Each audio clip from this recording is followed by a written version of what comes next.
President Trump and Mohammed bin Salman signed a deal bringing over $600 billion of investments in the U.S. And it's crucial for the wider world to note this great transformation has not come from Western interventionalists or flying people in beautiful planes giving you lectures on how to live and how to govern your own affairs. No, the gleaming marvels of Riyadh and Abu Dhabi were not created by the so-called nation builders, neocons, or liberal nonprofits like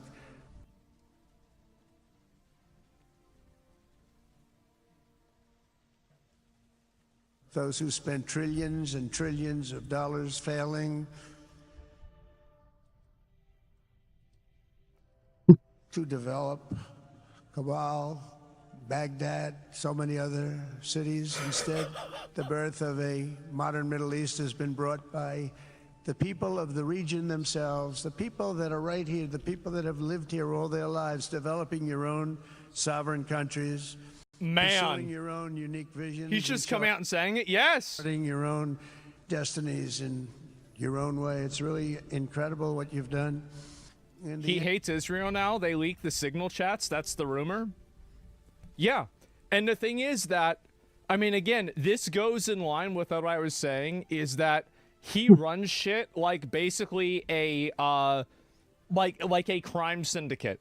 The moment that any person does anything even slightly to double cross you, they are immediately off the list. They're wearing cement shoes. They're done. We will never trust you again. Fuck you forever. Yeah, they're totally cut off. Exactly. And so, no, and I bet that's probably what happened. And the so-called nation builders wrecked far more nations than they built, and the interventionists were... Oh my God. In the end, the so-called nation builders wrecked far more nations than they built, and the interventionists were intervening in complex societies that they did not even understand themselves. They told you how to do it, but they had no idea how to do it themselves. Peace, prosperity, and progress ultimately came not from a radical rejection of your heritage, but rather from embracing your national traditions and embracing that same heritage that you love so dearly.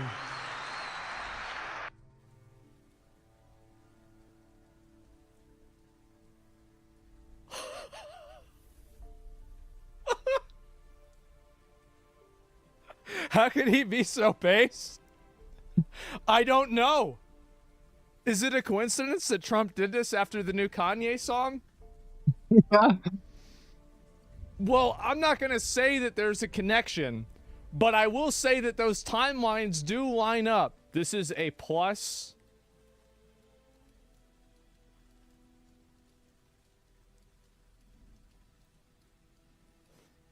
That many.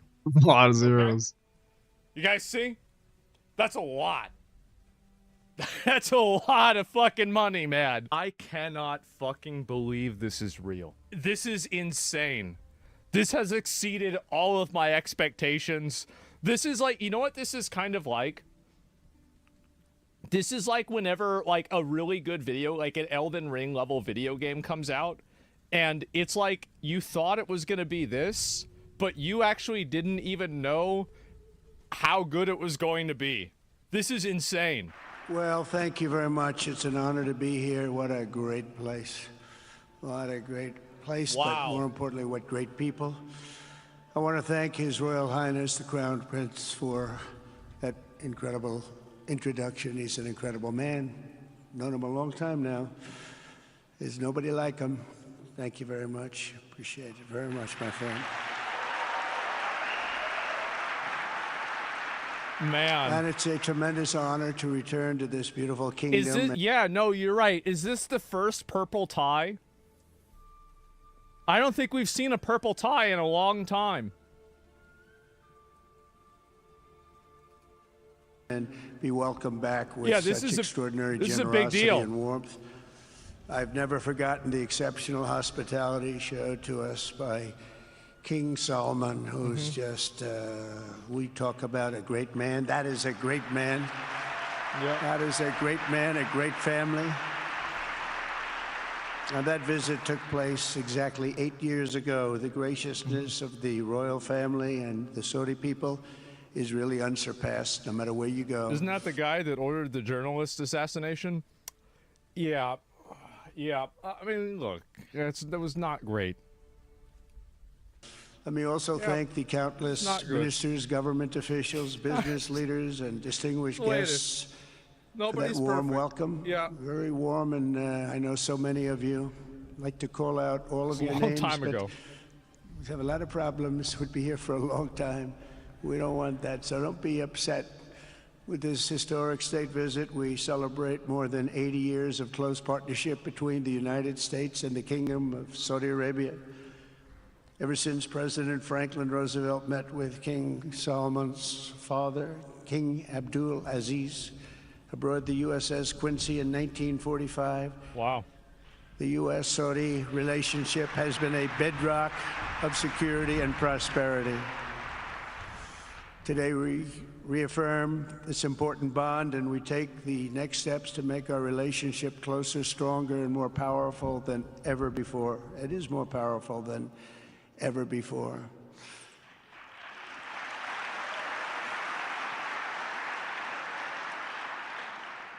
And by the way, it will remain that way. We don't go in and out like other people. It will remain that way. Oh, jeez. Let me guess, this is going to be another instance of Trump announcing that he's never going to leave office? I've come this afternoon to talk about the bright future of the Middle East, but first let me begin by sharing the abundance of good news from a place called America. In less than 4 months, our new Is this this is the victory lap again? Another victory lap? That's great. administration has achieved more than most other administrations accomplish in 4 years or even 8 years. We've actually done, for the most part, more. The day I took office, we inherited, thank you. Thank you.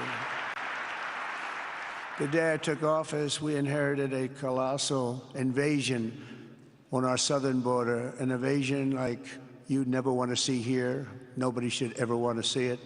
Well, they don't see it there. As far as I know, Saudi Arabia doesn't take a whole lot of people. Like, if you're coming into Saudi Arabia illegally, I heard that's not a good thing. You don't want to do that. That's a bad, very bad thing. Yeah, they don't. Yeah, very, very, very not good. Within weeks, we slashed illegal border crossings to an all-time low, down 99.999%. That's good, even for this great gentleman standing right in front of me. That's a good number. We had hundreds of thousands of people. They came in at the same time last year, and last month we had, in this massive border, 3 people that got in. That's quite a difference. And we have no choice but to get a lot of the people that came in, because they were not the best people. They were, in many cases, very bad people. We're getting them out. We're getting them out very fast. We're bringing them back to where they came from.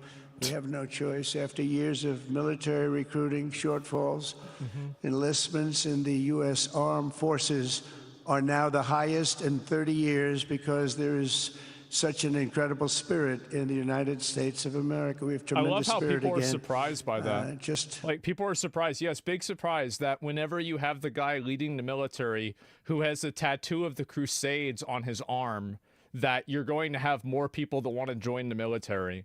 Because guess the kind of people that like joining the military? Yeah, I wonder. About a year ago, it was a big story, front page on every paper all over the world, that nobody wanted to enlist in our military, meaning we were way under enlisted. And just last week it came out that we had the strongest enlistment. They say 30 years, but probably it's maybe ever. Think about that. Higher than 9/11. And I remember 9/11, like y'all like I was 11, right, when that happened. But like, that was like a Helldivers 2 moment. It was crazy how hard people went after 9/11 happened. they don't go back that far. It's Yeah. the best, and that includes police officers, firemen, everything else. Is a great spirit in the United States right now. A brand new poll from Rasmussen just showed that About the him. number of Americans who believe the nation is on the right right. track, they have a right track, wrong track, is now the highest in over 20 years. And it hasn't been anything like this because for many years it was the wrong track. And I can tell you for the last 4 years it was definitely the wrong track, but it's the highest it's been in many, many years. Yeah. We renamed the Gulf of Mexico.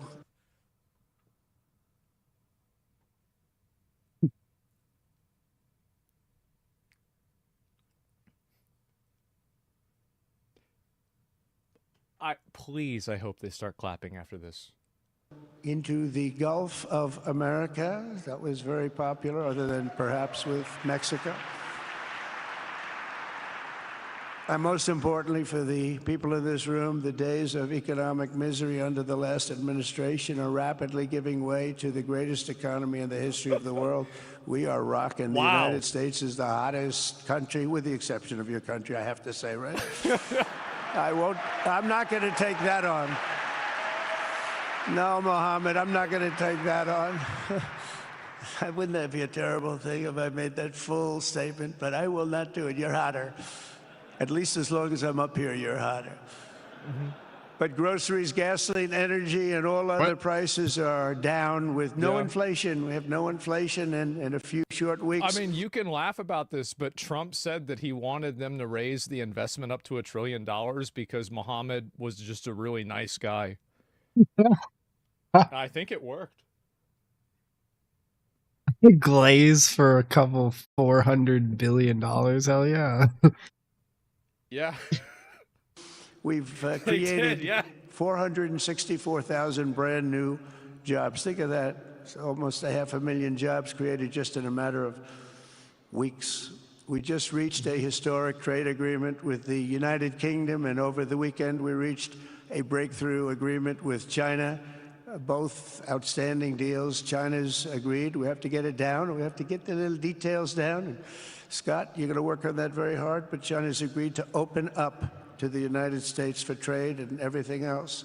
But they have to do it, so we'll see what happens. But we had a very, very good meeting with both of those countries. We are cutting Wait, Jensen's 10 doing old videos here? regulations for every new Is that true? regulation. We're getting rid of all of the red tape. Wait, is he? That is Yes? so many, frankly, countries, as they get older, they develop a lot of red tape, and we're getting rid of it. We're getting rid of it at record levels. And I'm pleased to report that the United States Congress is on the verge of passing the largest tax cut and regulation cut in American history. We think we're in good shape to get that.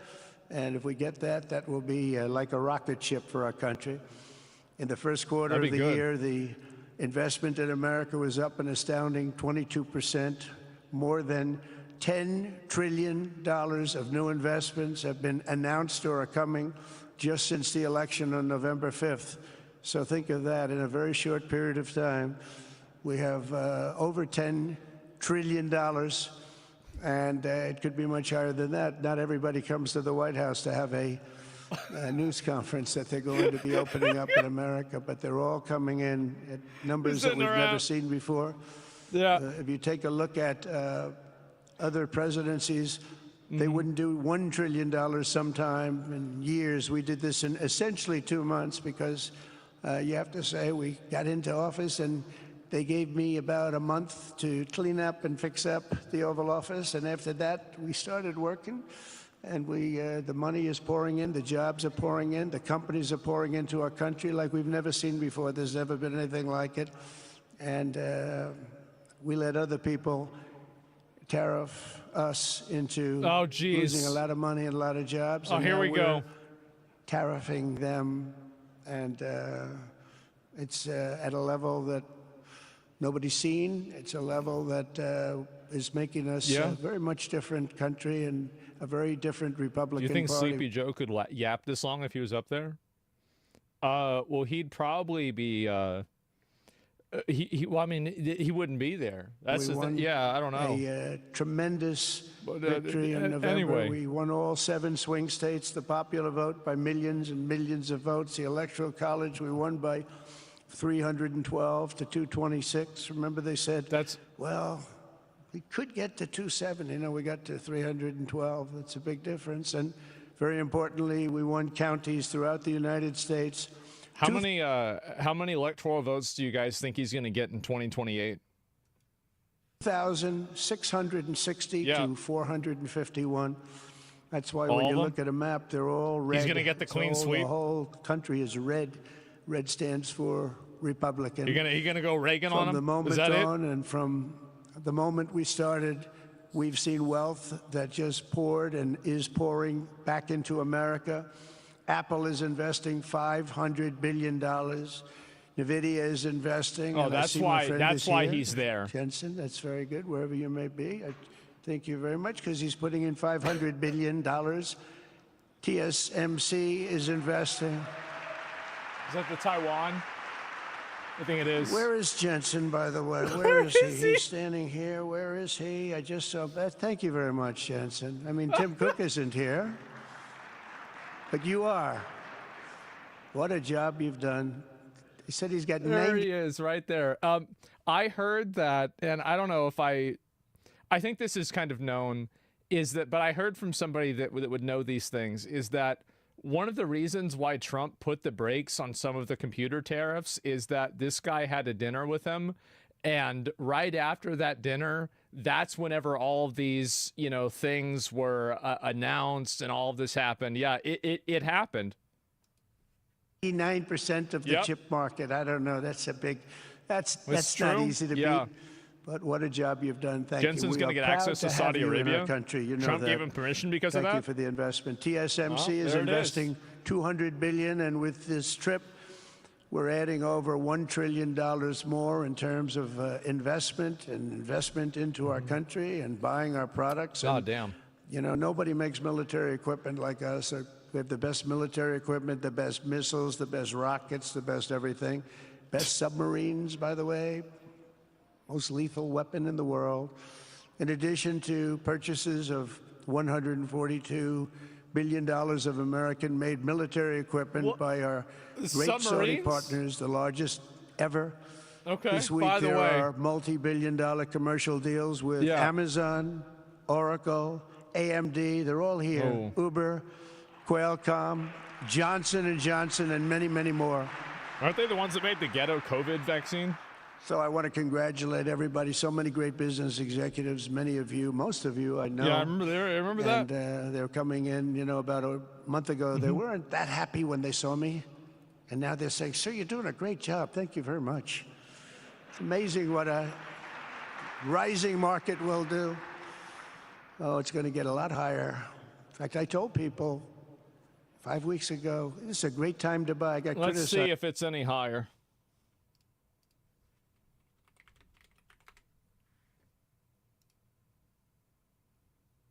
All right. As for that, now they don't criticize me anymore. People should have listened. But it's going to go a lot higher. You see, we've never had anything like this happen. It's an explosion of investment and jobs, and great companies are coming in. Never seen anything like it. There's no better place to make a future. NVIDIA's up by 6%. I bet. Make a fortune. Do anything, frankly, than what we have in the United States of America under a certain president, Donald J. Trump. I have the right attitude. I have the same attitude that the people in the front row, second row, third row have. As you get back, perhaps they start to wane a little bit in terms of their view. But they understand, and we're doing what a lot of smart people would do. And we're not necessarily being politically correct. You saw what we did yesterday with health care. Oh, here we go. Cut our health care by 50 to 90%. You're going to see drugs and pharmaceuticals come down at numbers that nobody has ever seen. And drugs, pharmaceuticals, we think will be dropping. Make Saudi Arabia great again. You know what's ironic about that is I think this is actually going to do that. I do think so. I mean, like with them shifting to entertainment and like Trump opening up more trade avenues, I actually think it's going to be huge for them. And it will be a redistribution of costs with other nations, which really It'll took be good for advantage us, of a too. very nice group of people that ran our country. It's very good But for the not world. only is I this a think so time too. I'm of very positive incredible about this. excitement in the United States, it's also an exhilarating period right here in the Arabian Peninsula. Beautiful place, by the way. Beautiful place. Exactly. Thank you. Exactly 8 years ago this month, I stood in this very room and looked forward to a future in which the nations Will you go to the Gamer City in Saudi Arabia? Yes. of this region Yes. would drive the Absolutely. forces of terrorism and extremism, drive them right out of existence, and take your place among the proudest, most prosperous, most successful nations anywhere in the world as leaders of a modern and rising Middle East. So exciting. So exciting. Mohammed, you sleep at night? How do you sleep? Huh? Just think it. Oh, God.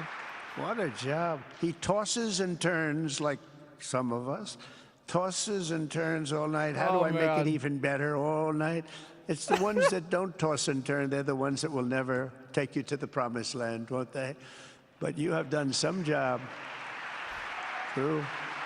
Like, you know, what's going on? I don't know. Critics doubted that it was possible what you've done, but over the past 8 years, Saudi Arabia has proved the critics totally wrong. The transformation that has occurred even by these incredible business leaders. I mean, you had the biggest leaders in Do you business. remember those reductive virtue signaling losers a few years ago that were crying about content creators going to Saudi Arabia to go to compete in tournaments? Do you remember how pathetic and annoying that was? Just keep in mind who was on the right side of history. As always, it was me. Anywhere in the world standing right before us. But the transformation that has occurred under the leadership of King Salman and Crown Prince Mohammed has been truly extraordinary. Such a thing Some has, say I they're don't still think, ever crying. Yep. happened before. I've never seen anything at that scale happen before. And I guess, you know, maybe But there's you more could people say laughing. the United States is doing pretty well too, you know, but I don't think too many people have seen that happen before. Majestic skyscrapers, the towers that I see, the difference between now and 8 years ago. And 8 years ago was very impressive, but the towers they're that cooking. I see rising, some of the exhibits that I was shown by Mohammed, if what I've seen there is just an amazing, it's amazing process, amazing genius of so many people, architecture, but I have a feeling I know where many of those ideas came from. Happens to be sitting right in this room right before me, but the towers and all of the different, I've seen a lot of different towers. I didn't think there's any version of a tower that I haven't seen in one form or another. I just passed 4 exhibits. I have never seen anything like any of them. So it's going to be very exciting. Wow. And they sit among the ancient wonders of a growing and exciting city. It's really amazing. Riyadh is becoming not just a seat of government, but a major business, cultural, and high-tech capital of the entire world. The World Cup is here. Johnny, just stand up, John. Johnny. Hey, Serenity Bubble. I didn't even check. I forgot that I was streaming. I decided to stream horizontally Thank you, today. Johnny. Oh, man. They're having the World Cup in Saudi Arabia? Is that true? Great job, Johnny. Great job. Yo, this is gonna be crazy. But the World Cup and the World Expo will soon be coming here, just like the World Cup is coming to the United States. 2030? It's going to be Wow. really exciting next year. The engines of Formula One racing now roar through the streets of Jeddah in a historic milestone. Other industries recently surpassed oil. Think of it. All of your other industries now have surpassed oil. I don't know if a lot of people will understand what that means. It's so big to make up a majority of the Saudi economy for the very first time ever. So think of that. Other You know, it's industries. kind of surprising. There's only like a few people there with their phones recording this shit. You know, because usually in the U.S., whenever it shows the crowd, there's always a bunch of people recording. Yeah. Now bigger even than oil, which is always going to be a big monster. It's a big one. Jesus. But that's a great tribute to you and economic development properly used. In other cities throughout the peninsula, places like Dubai and Abu Dhabi, Doha, Muscat, Because the getting filmed anyway. transformations Yeah, have been imagine that. unbelievably remarkable. Before our eyes, a new generation of leaders is transcending the ancient conflicts of tired divisions of the past and forging a future where the Middle East is defined by commerce, not chaos, where it exports technology, not terrorism, and where people of different nations, religions, and creeds are building cities together, not bombing each other out of existence. We don't want that. Wow. God damn. And it's crucial for the wider world to note this great transformation has not come from Western intervention. Here it comes. All right. Yep. Here it is, boys. We'll turn it up. Or flying people in beautiful planes giving you lectures on how to live and how to govern your own affairs. No, the gleaming marvels of Riyadh and Abu Dhabi were not created by the so-called nation builders, neocons, or liberal nonprofits like those who spent trillions and trillions of dollars failing. You love to hear it. To develop Yep. Kabul, Baghdad, so many other cities. Instead, the birth of a modern Middle East has been brought by the people of the region themselves, the people that are right here, the people that have lived here all their lives, developing your own sovereign countries, pursuing your own unique visions and charting your own destinies in your own way. It's really incredible what you've done.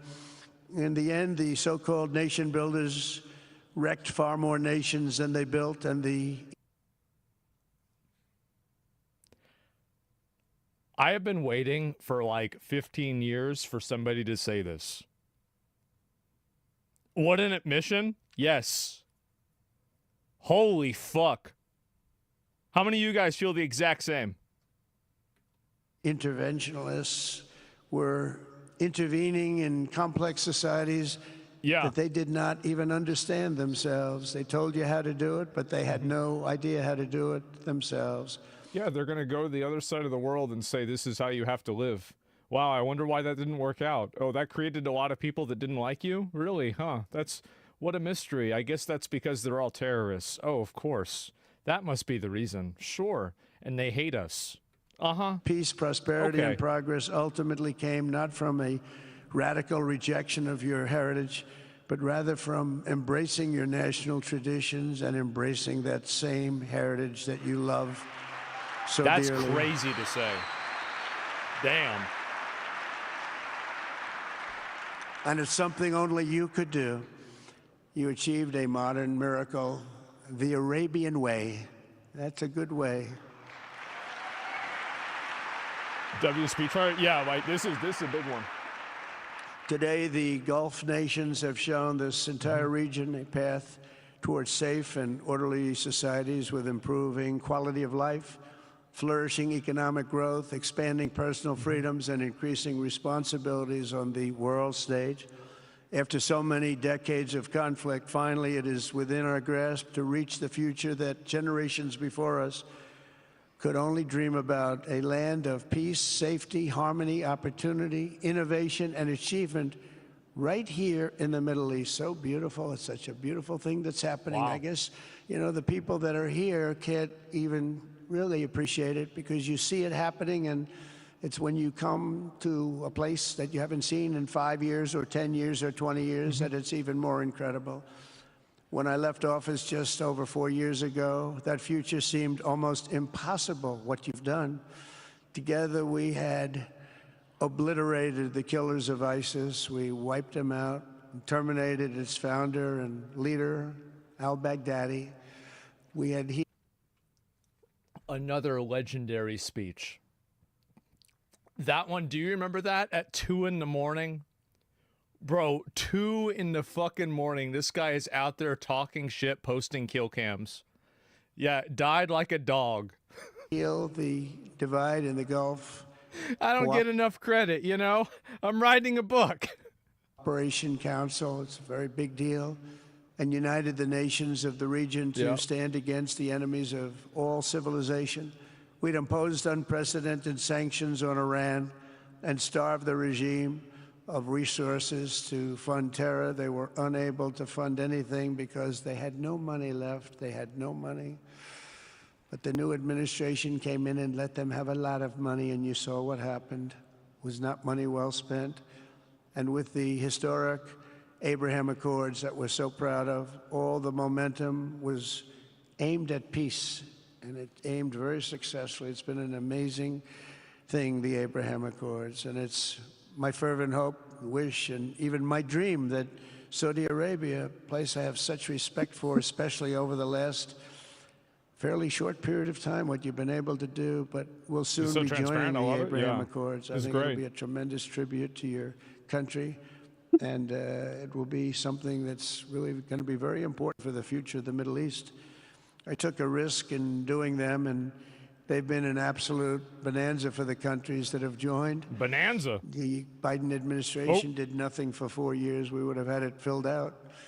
But it will be a special day in the Middle East with the whole world watching when Saudi Arabia joins us, and you'll be greatly honoring me, and you'll be greatly honoring all of those people that have fought so hard for the Middle East, and I really think it's going to be something special, but you'll do it in your own time, and that's what I want, and that's what you want, and that's the way it's going to be. When I left office, I don't think that Trump being able to potentially bring peace to the Middle East was on the bingo. Like, people didn't even have this one in the corners. Yeah, like this shit was not. Yeah, this was not in the corners. Unbelievable potential was a small group of rogue actors and violent thugs seeking constantly to drag the Middle East backward and into havoc, mayhem, and indeed into war. Unfortunately, instead of confronting these destructive forces, the last U.S. administration chose to enrich them and empower them and give them billions and billions of dollars. The Biden administration, the worst administration in the history of our country, by the way, spurned our most trusted and longstanding Gulf partners, and I can say partners worldwide, one of our great partners, no matter who we look to, and we have great partners in the world. Yeah. But we have none stronger and nobody like the gentleman that's right before me. He's your greatest representative, greatest representative. There he is. And if I didn't like him, I'd get out of here so fast. You know that, don't you? He knows me well. I do. My favorite thing about MBS is that when somebody interviewed him and asked him about, what do you think about the accusations of sports washing? He said, if sports washing makes our GDP go up by 5%, we're going to keep sports washing. And I was like, okay. Yeah, all right. Yeah, okay. Yeah, true. Why not? Like, duh. Him a lot. Yeah. I like him too much. That's why one? we Yeah, it give was a so good much. You know? Too much. I like you too much.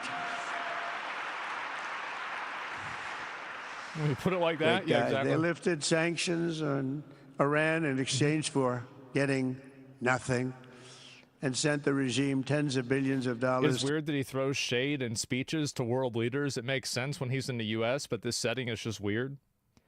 I think it's funny. No. That's great. I think this is... it's actually a great place. That I bet a lot of the guys there love this shit. I bet they absolutely fucking love it. To fund terror and death all over the world. And no, I love it. They laughed at him. They laughed at our leader. And they're still laughing at our leader. They thought him a fool. And they made nothing but trouble ever since, including the funding of October 7th, one of the worst days ever in the history of the Middle East. Horrible day. Biden removed the Houthis from the list of foreign terrorist organizations, Uh-oh. even while Uh-oh. missiles Oh. and drones were being launched right here at your beautiful city of Riyadh and launched at ships if they happened to be sailing in the wrong So the lo- Houthis were attacking Saudi Arabia too? Wait, is this true? Yes? These guys are trying to blow up the video game city? What the fuck? location. What the fuck? Are you The Biden kidding me? administration's extreme weakness and gross incompetence derailed progress toward peace, destabilized the region, and put at risk everything we had worked so hard to build together. And when you think of the great achievements that you've made to do it in light of a pretty hostile administration, an administration that was not a believer, it makes your achievements even greater. Makes them even greater, you know that. But in a few short months since taking office, we have achieved the swift return of American strength at home and abroad. Now working with the vast majority of people in this region I who do seek well. stability and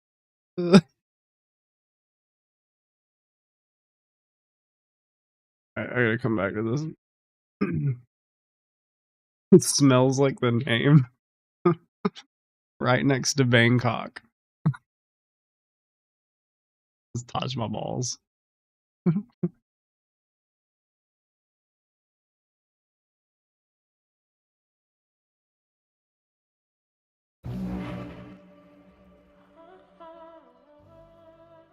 But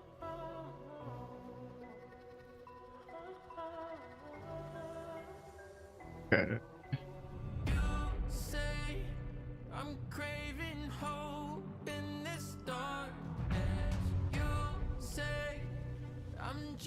Am I the healer?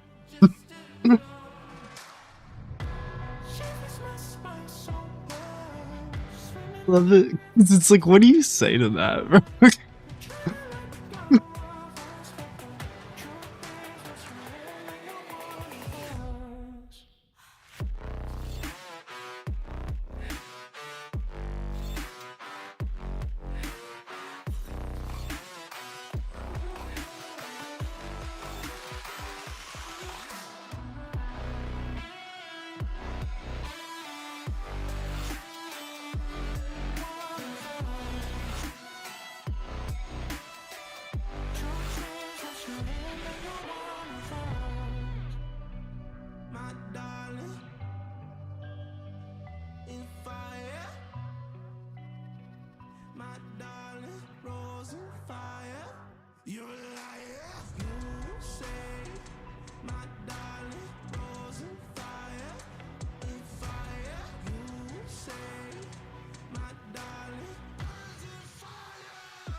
Wait.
I don't know. I ran into the blood.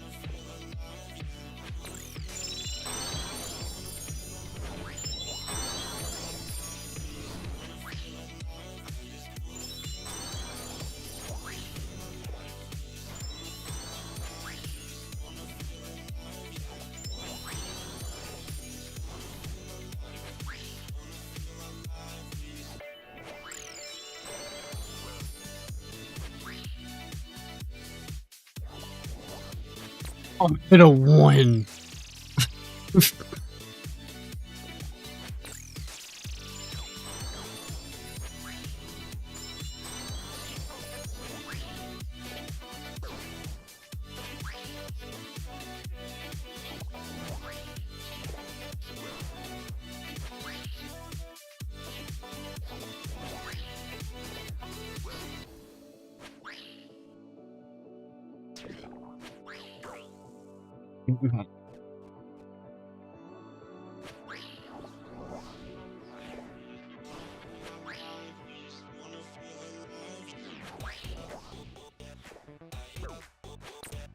A 10?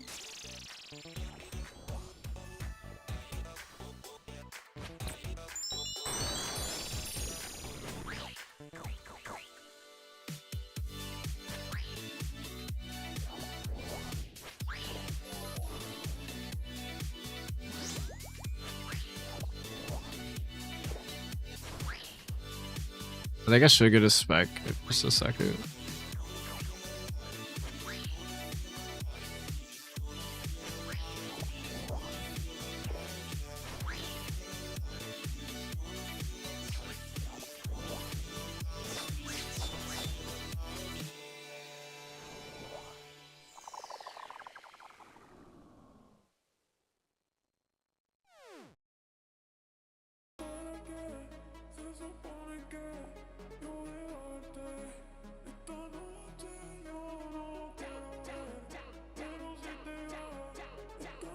I'm gonna have to start it. Yeah, that's fine.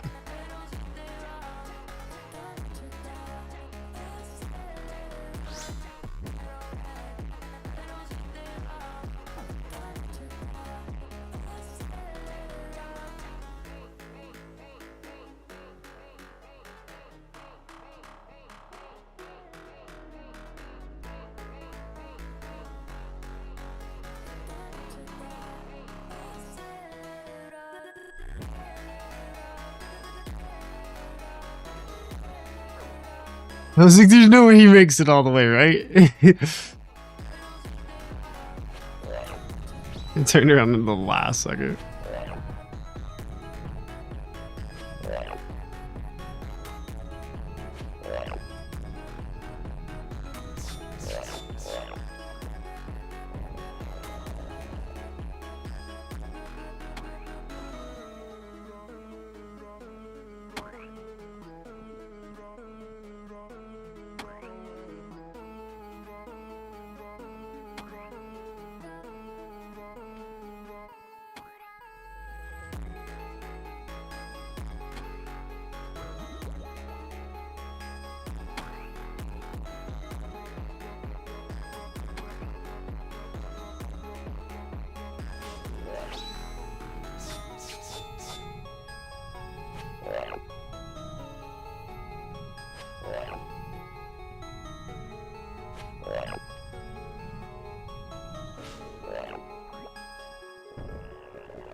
You shouldn't say that.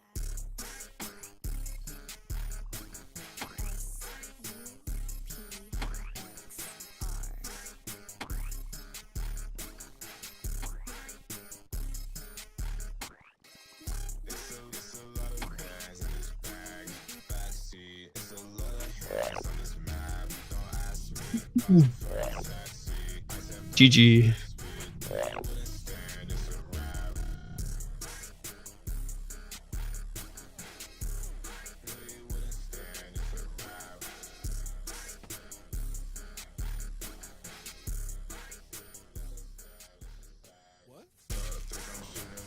Don't know where my bullets went. Wrist is iced out, credit card is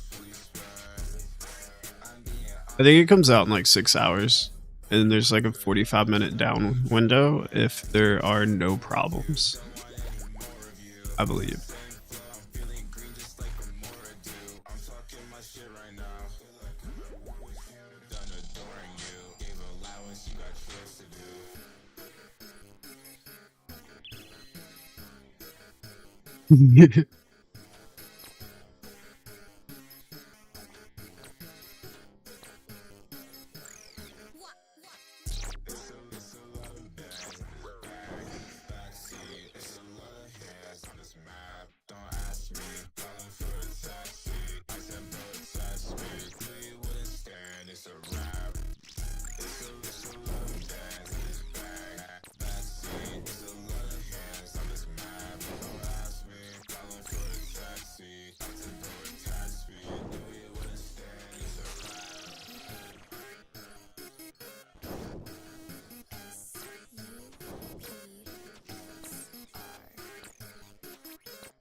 Dang it. And it was the freaking... Oh, I made him cold. Oh my gosh, I hit 2 long lines.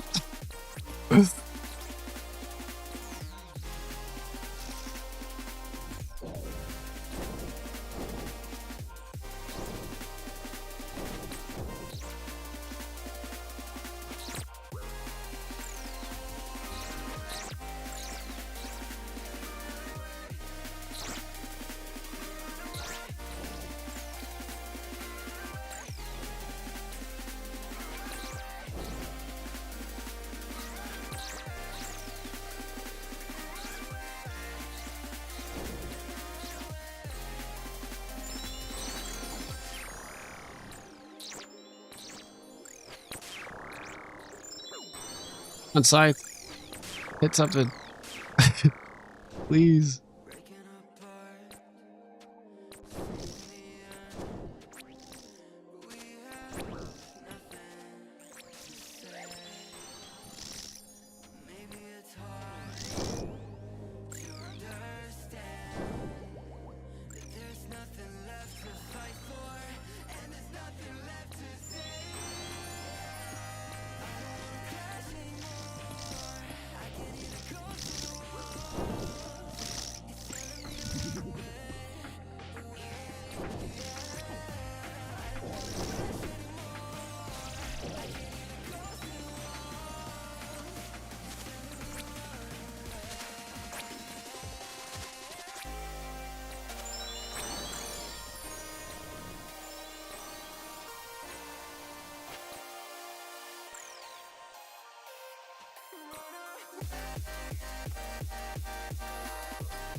Let's go. 3 pair points left.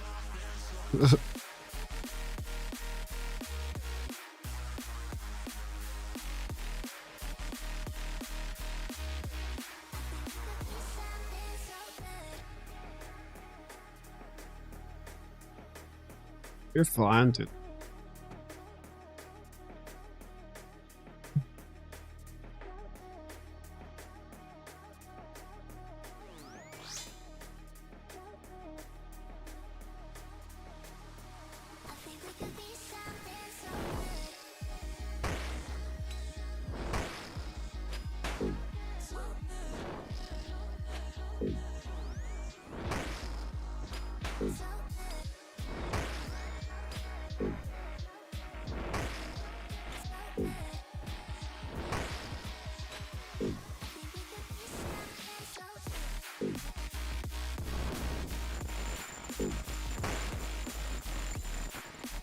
It's all good.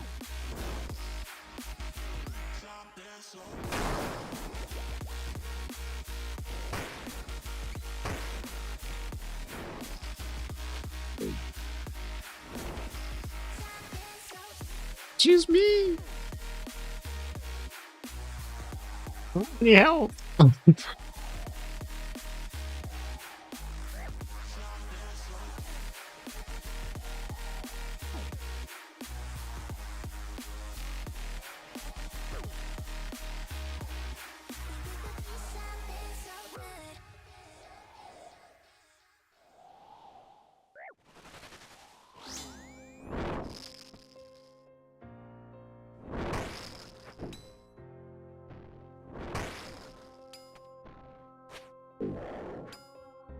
Picking up the pieces of a broken heart, guess I was toast. Stitch it back together, better late than never. Stay in motion. Can't control my fate, but I control all these emotions. I'm not broken. I didn't have help. You can do it. He's like, nah. Oh no.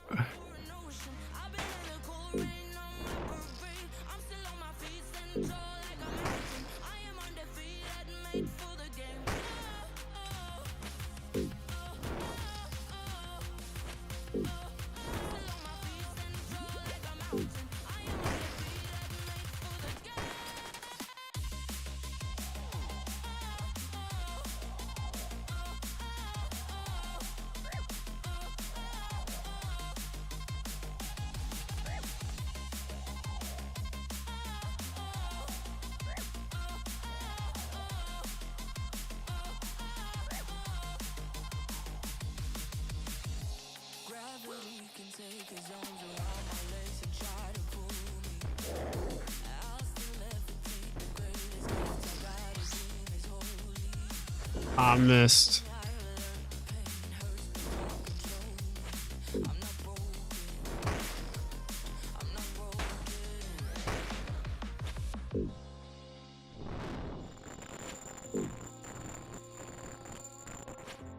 Are you good, bro? I got it.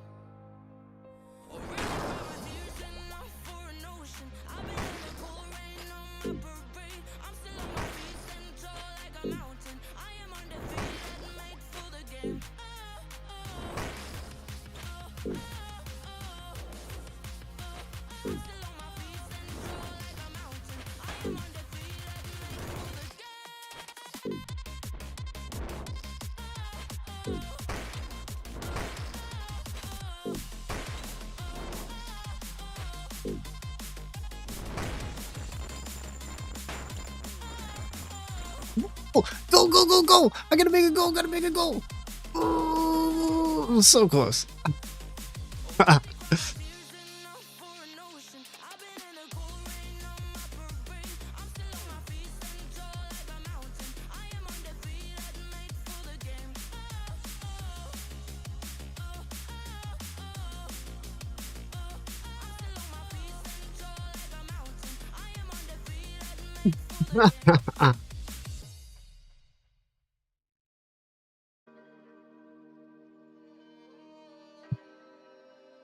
A fiat payday. Oh, a fat payday. Yo, I literally read that like party hat payday.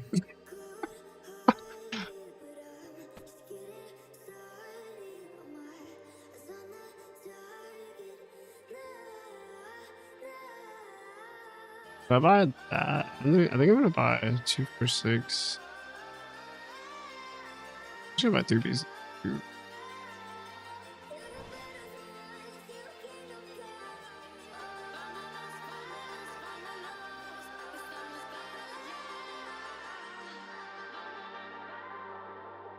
Oh, he didn't know you were PvP Jalix? Wait, I need to read things.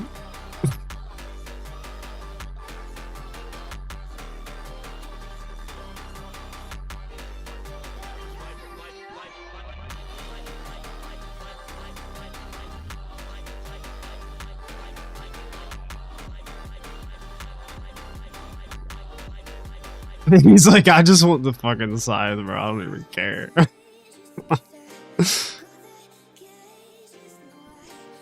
He said.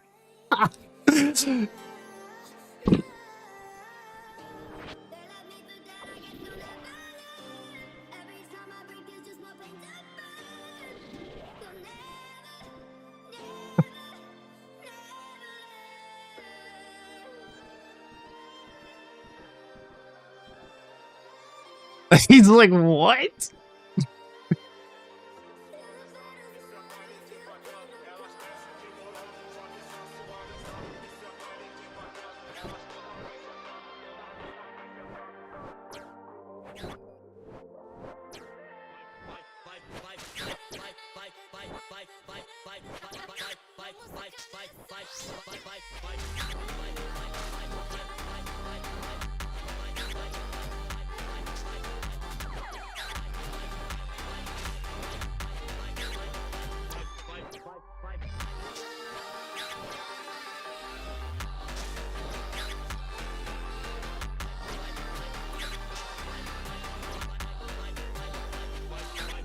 Yeah, I already know Jalix too.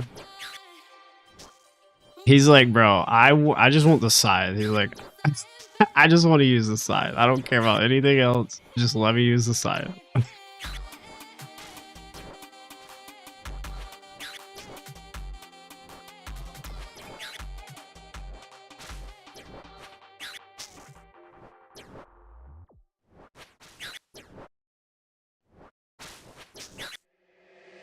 Come drop that.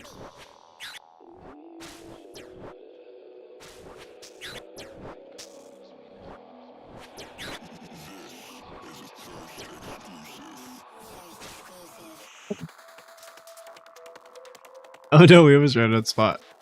I could get like right here actually. No wait, never mind. I don't have that much health.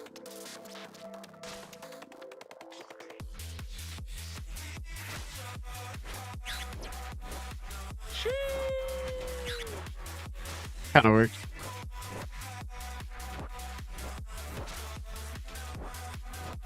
I don't want to hit. I'm scared. Where are you gonna turn?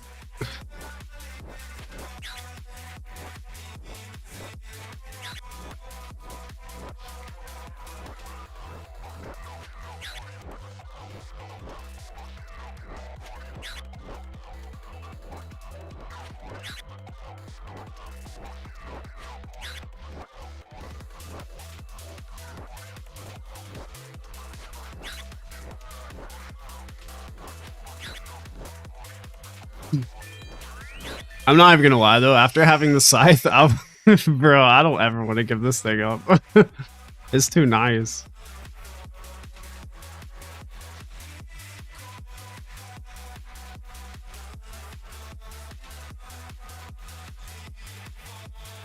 Brew, thank you.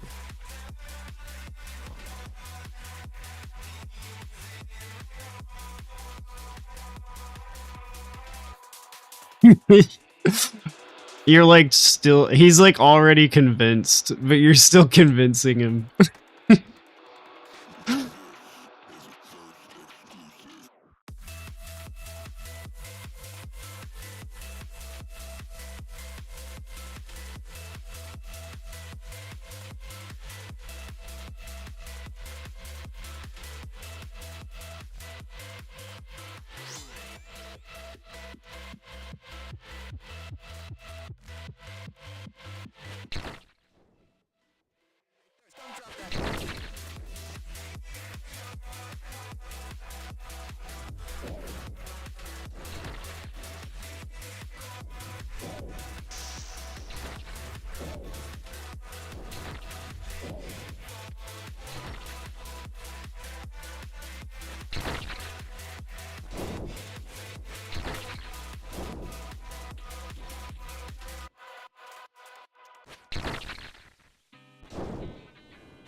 Oh, I forgot I was supposed to get.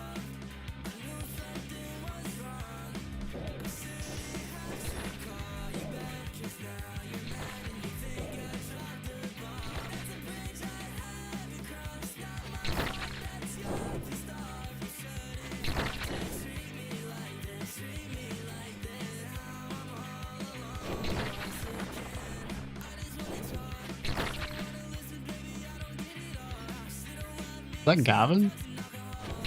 Gavin? Gavin? I forgot what his name was.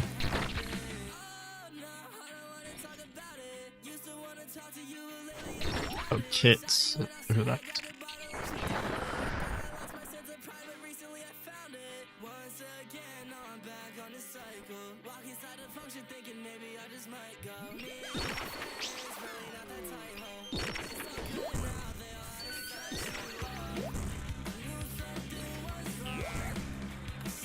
Shit.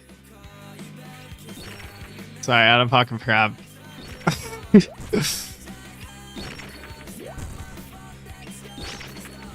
Baba.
Damn it.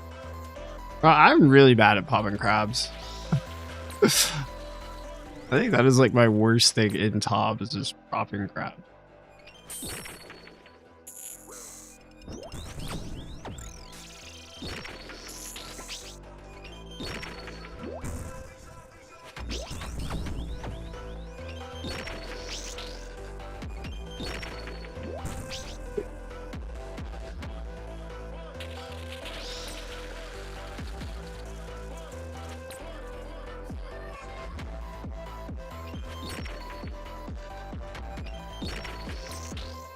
Why am I not hitting anything on this crab?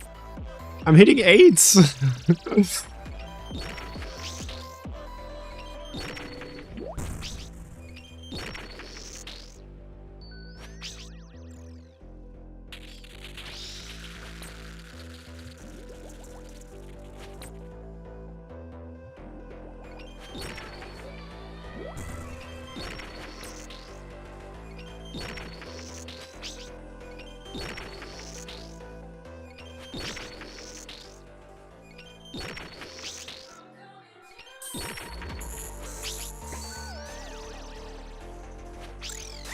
Got it.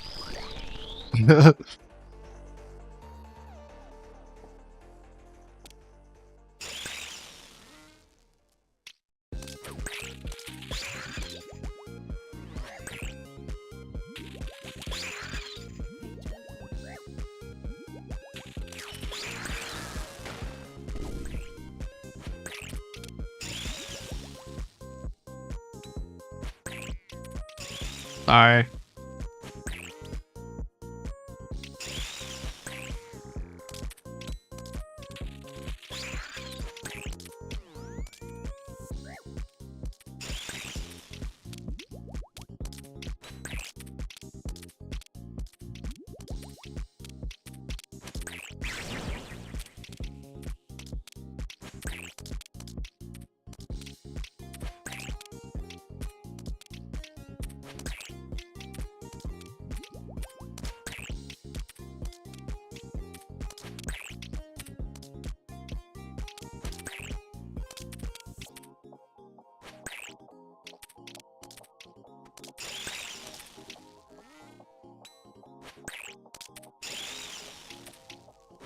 Three colas?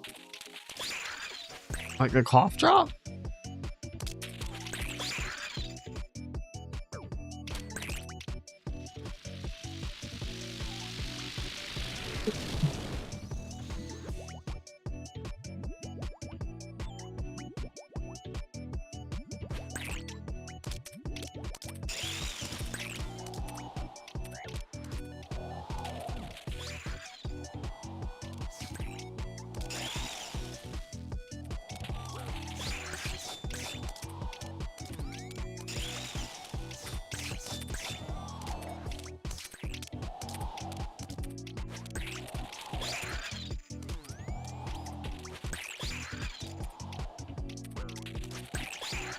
Battery.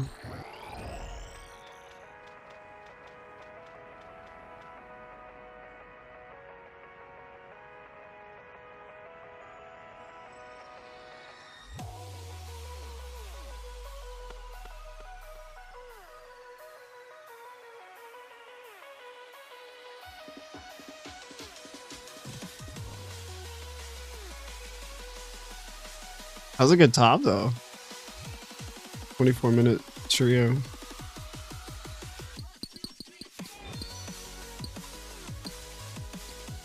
Chillin'.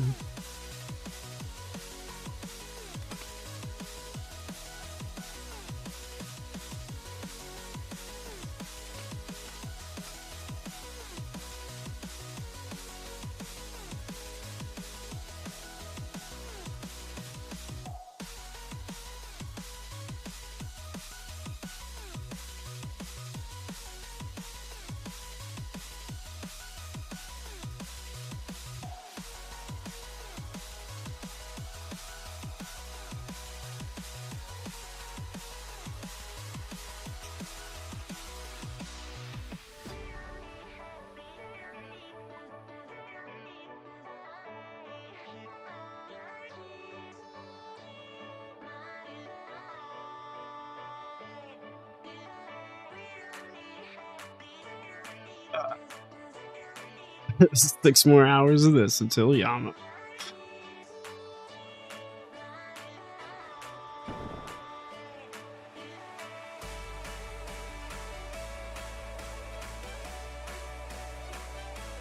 I took a nap though. I don't know if Alex. He may still need to take a nap.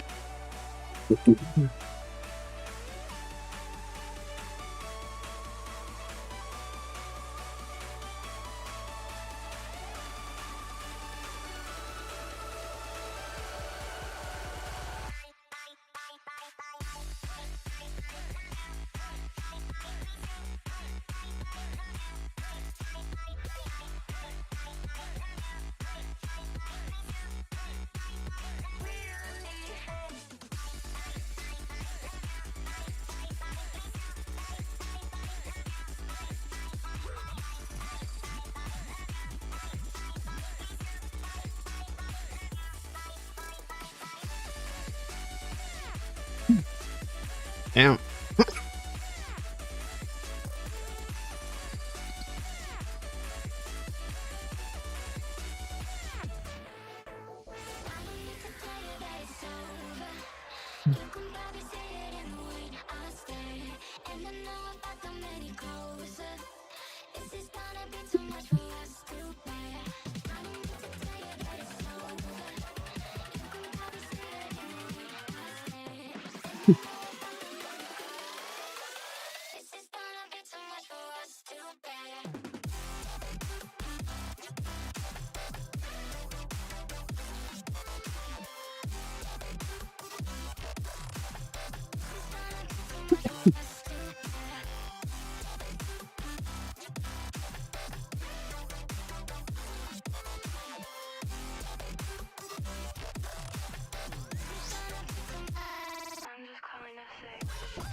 Wait. No, we're on hard mode, I think.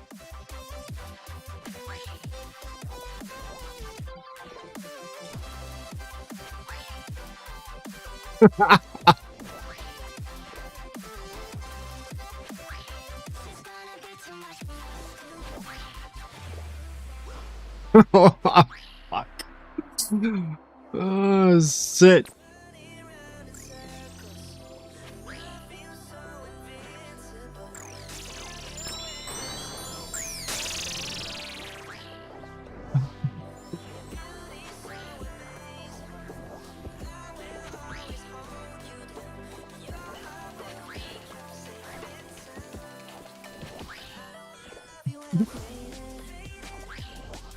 Why is he hitting fires? Why is he hitting so fucking hard?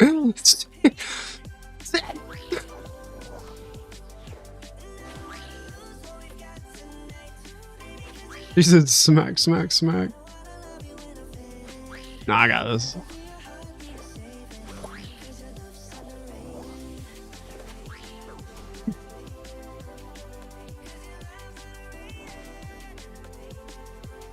Close. Close.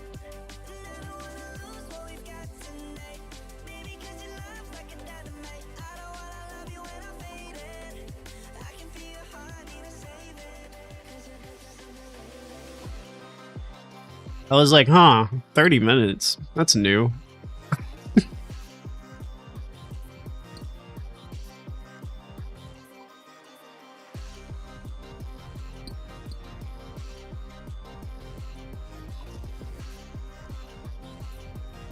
It should be fine now if I make him leader.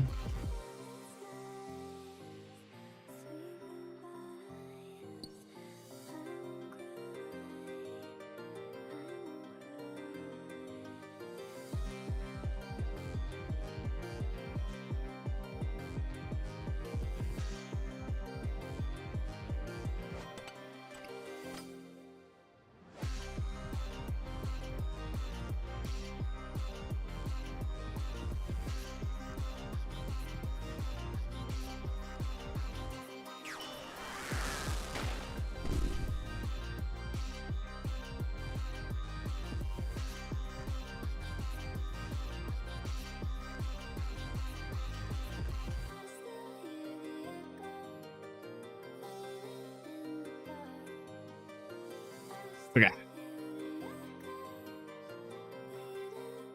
Figure. Wait, I need to open this. Load.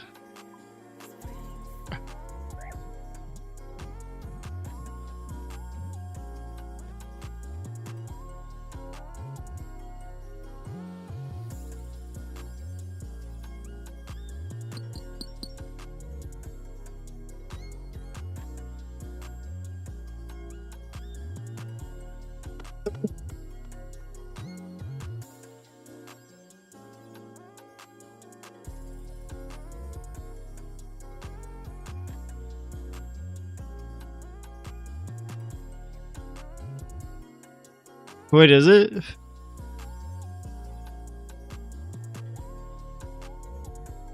No, you get it. No, it's not. No, no, it's not on hard mode.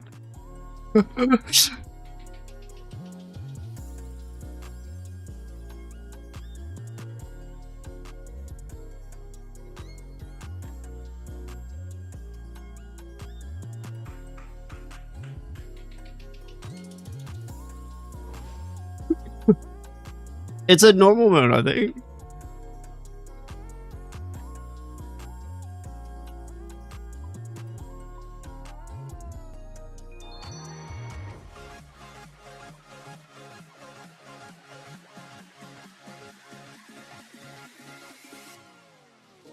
Yeah, I swear it's a normal mode. But then again, it could. Does it say? But that's only for the achievement, maybe. I don't know. Maybe it says it all the time. But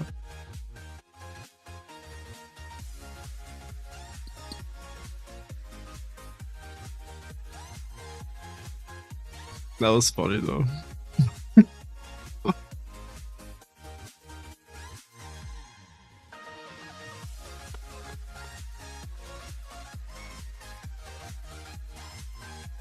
Yeah, you entered theater blood normal mode. Yeah.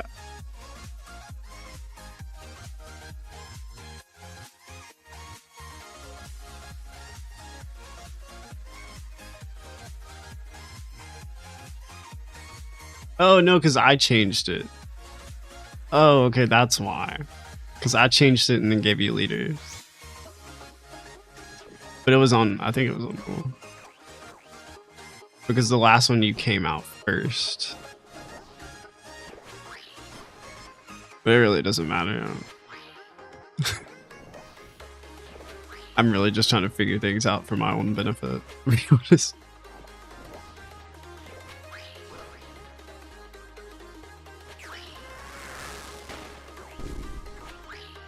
No, I'm only gonna get one hit. Oh, make it a big one. It wasn't a big one. I got 32 XP.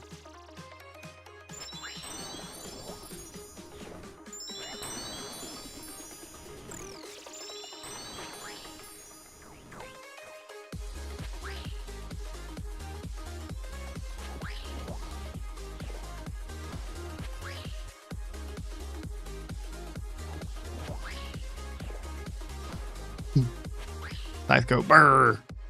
I go. I can't fucking make the sound. That's my version.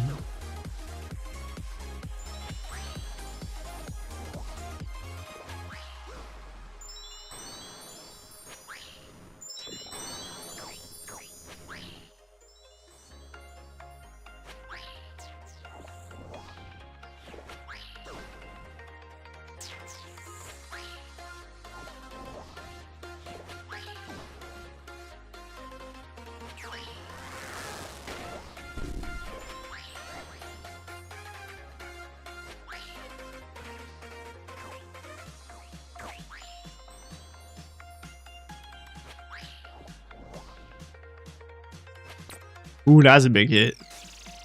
That's a big one.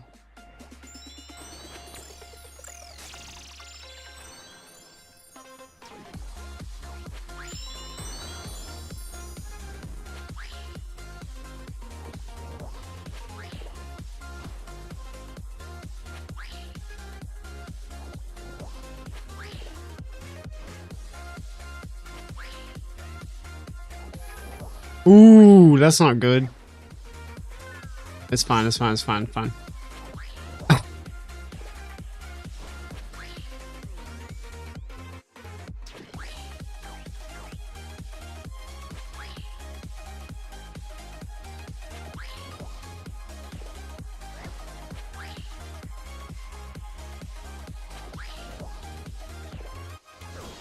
Oh, you have health.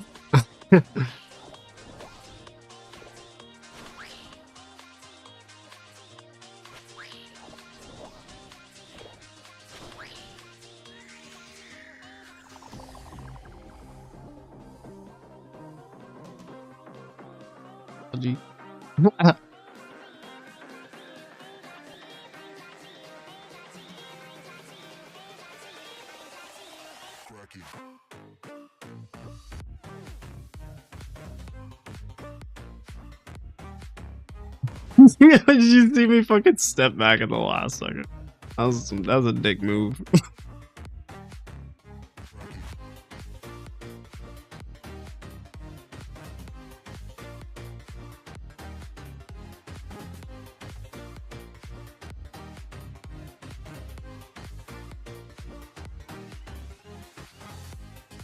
Let's go. Yeah, I can't do. I have no idea how to do solo freeze. I can kind of do the other. I can do the other. I can do like north and south, but solo is kind of hard.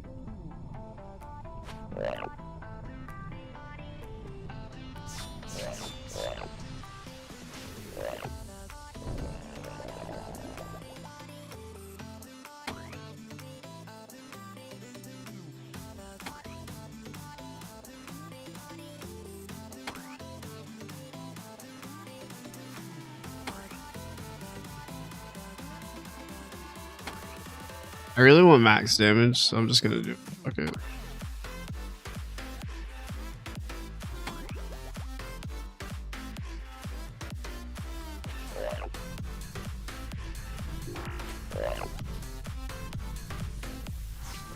No way.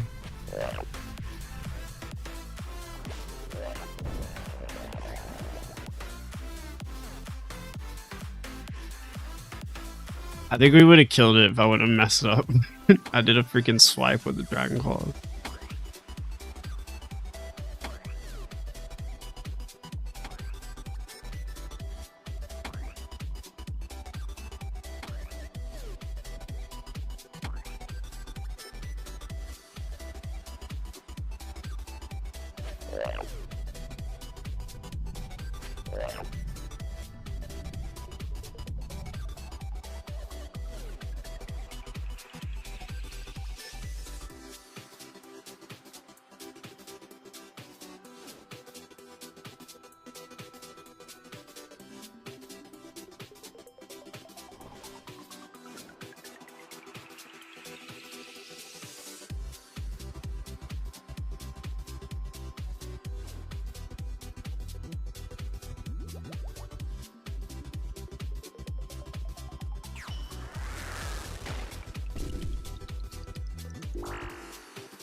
Nilo's is one of my favorite rooms. It's probably because I haven't done hard mode ToB, but like, I would say Nilo's is definitely one of my favorite rooms.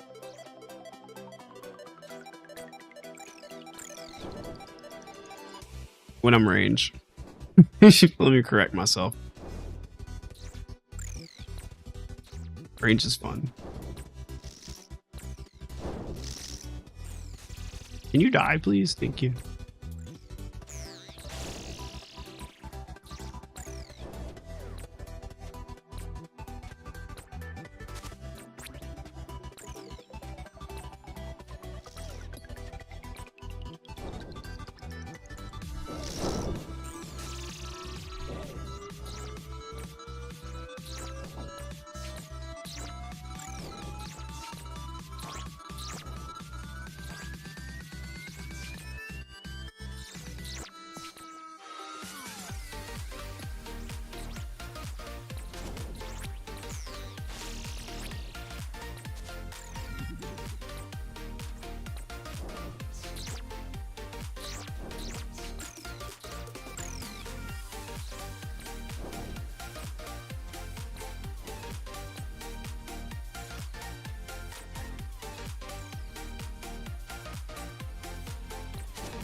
Oh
no.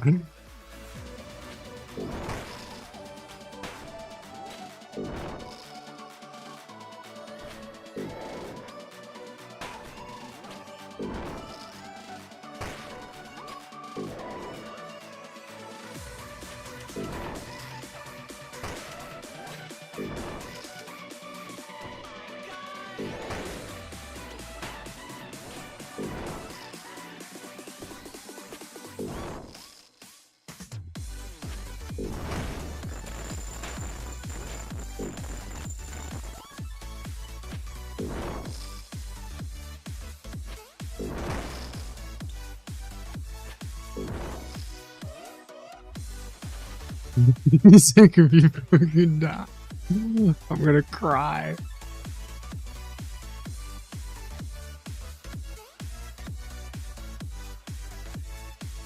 Log it out, log it out.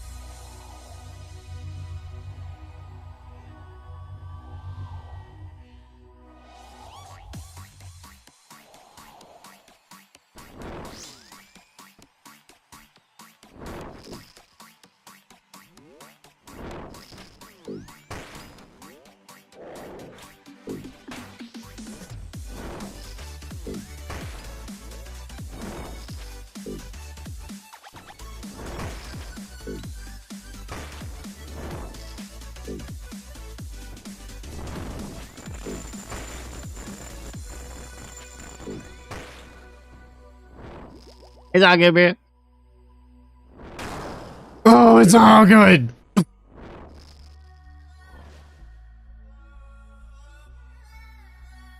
Oh, fuck me, dude.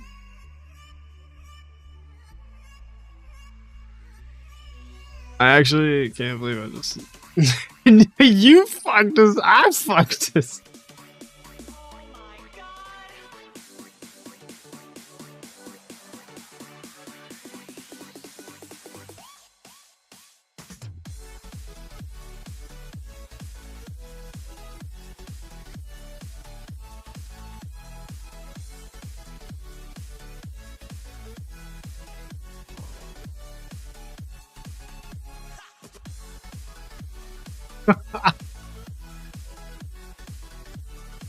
I mean, we all fucked us.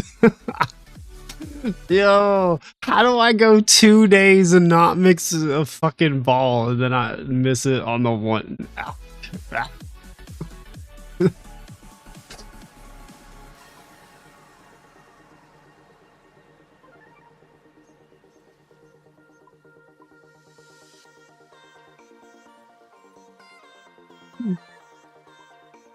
It's your fault, Alex.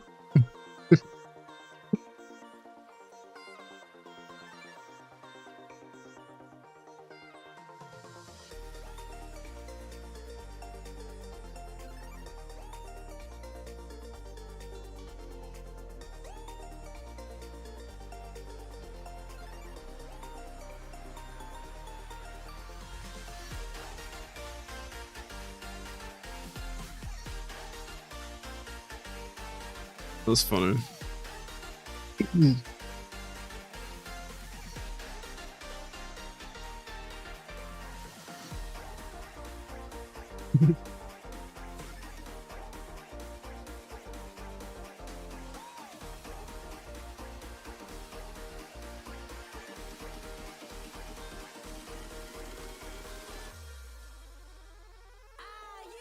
It was Day's fault. It's not even here.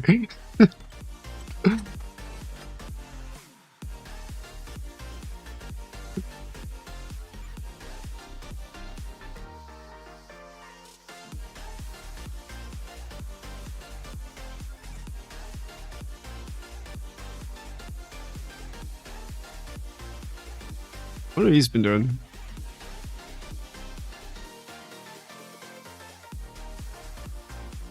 Bro.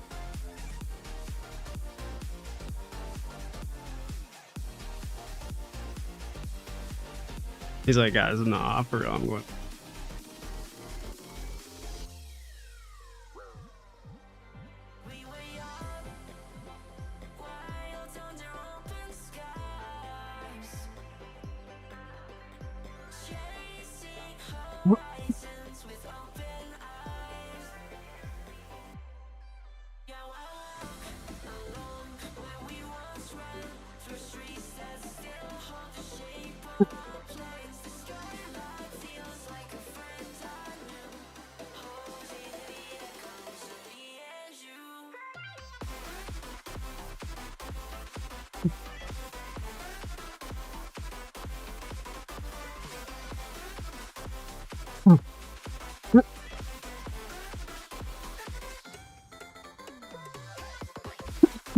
Did my AC turn off?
Oh shit.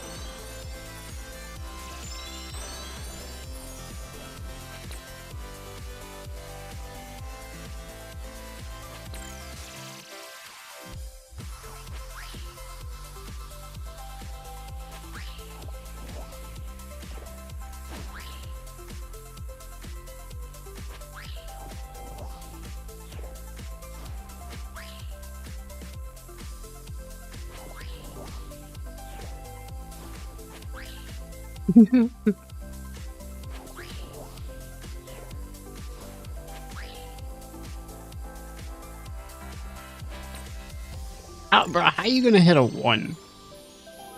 Size, like, what's up, bro?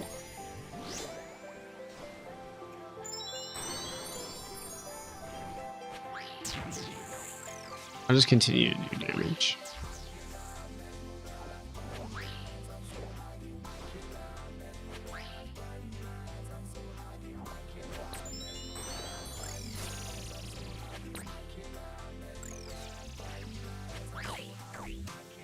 That's crazy. I hit both of those. The crabs on the very last tick.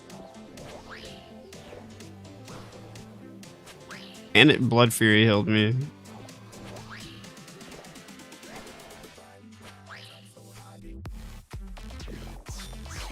Why does every time I take out Dragon Claws, yep, Maiden always does the blood? Oh, you only have 12 health. Oh, you only have 12 health.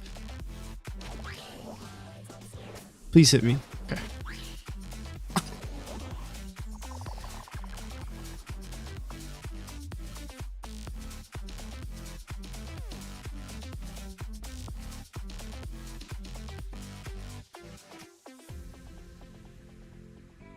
Bro, what did I do yesterday?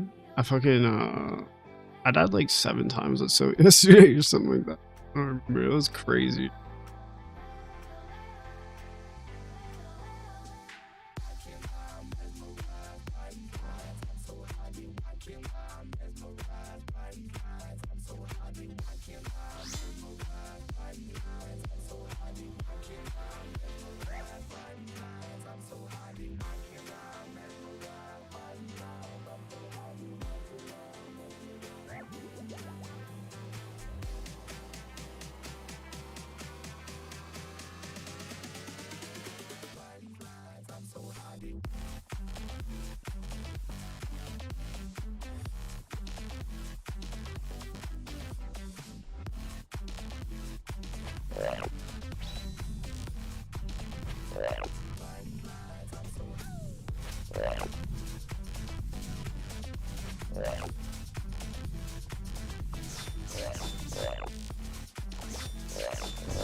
Damn it, I didn't see the fucking shadow.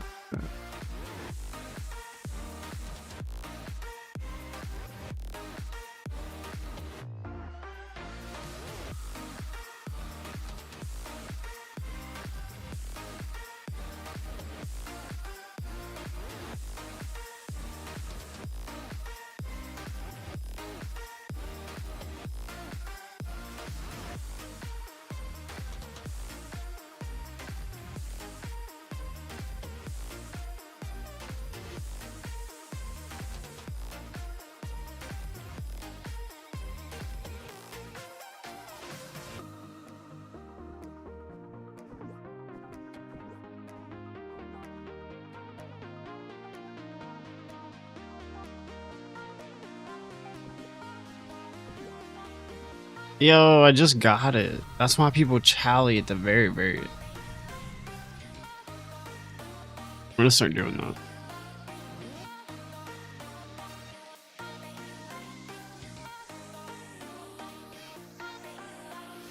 Get your 4 hits in, run away, and then run back and chally.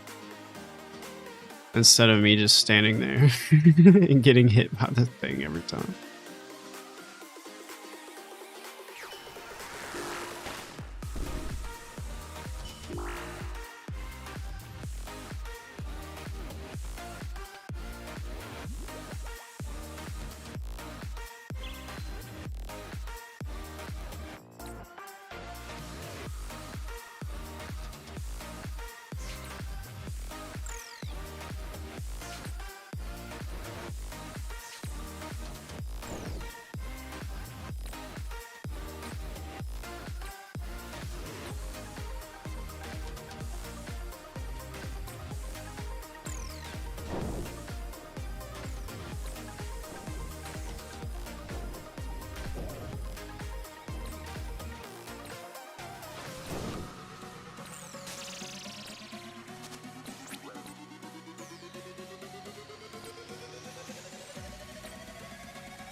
Damn.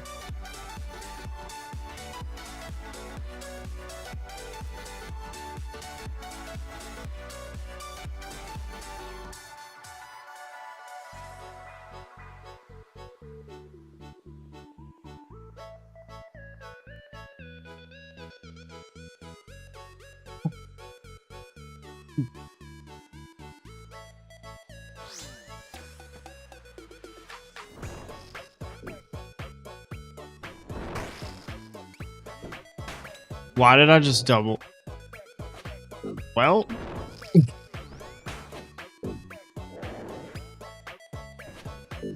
that happened.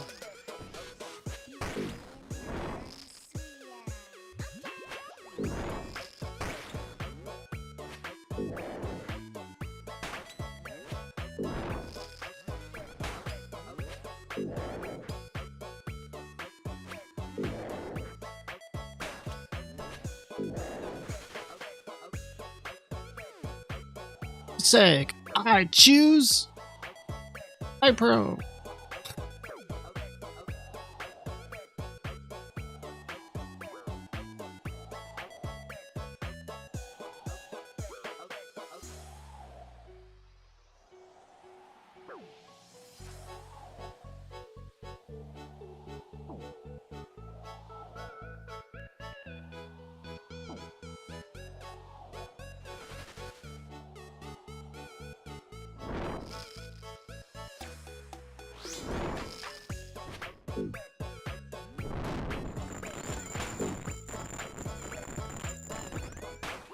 Oh, oh. Hey. I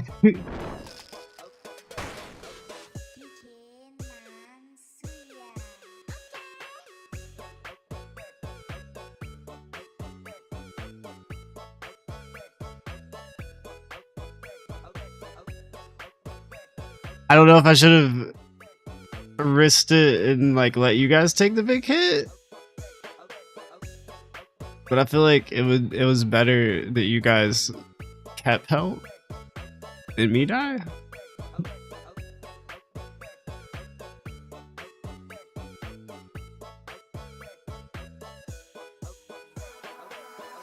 Could swear it's been 700 degrees in here since you came in.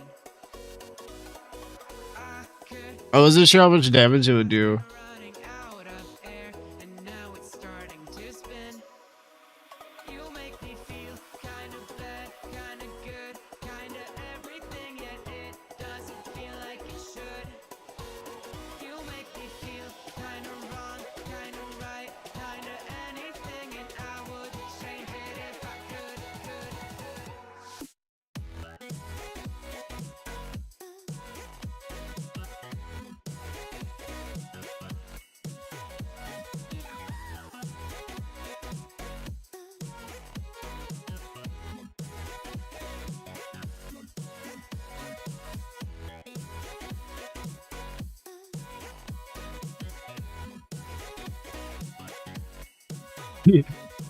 Oh no.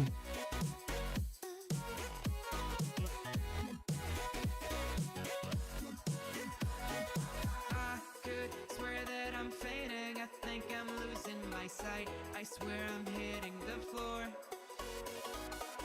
I could swear that my stomach just sunk a meter, I'll be dead if I take any more.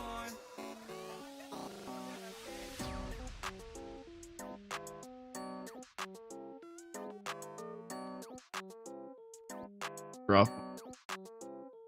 At least you can just protect mage, I think, right?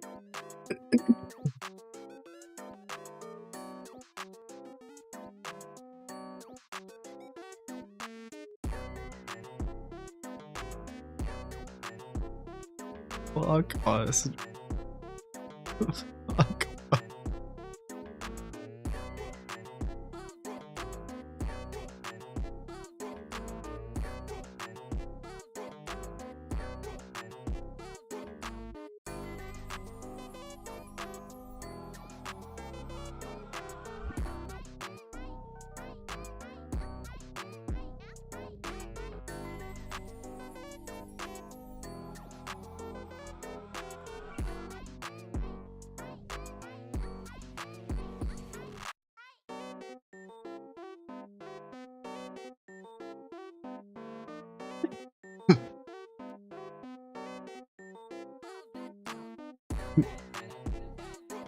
I can't believe bro, we almost bricked it twice at fucking Summoner. And then Taj carried him from 20%.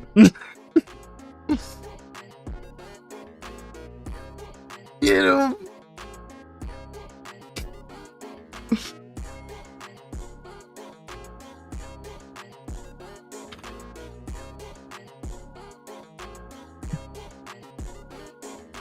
Fuck.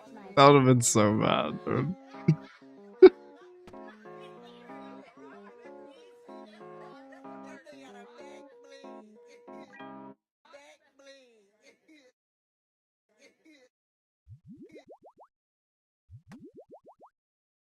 Okay, how many supplies can I buy? That'd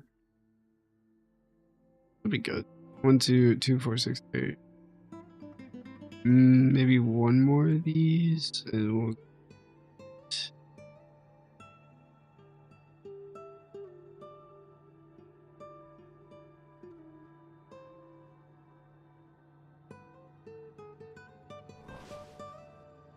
Oh, I should have made that up. It doesn't matter. I have so much supplies.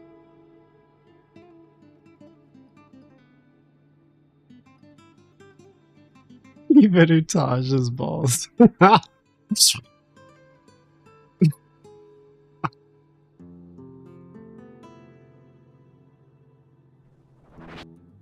Yeah, Reddit said 6. Reddit said 11:30 GMT. It was 7:30 EST. And there's a 45-minute downtime if there are no issues.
Gosh, I almost just died running through him.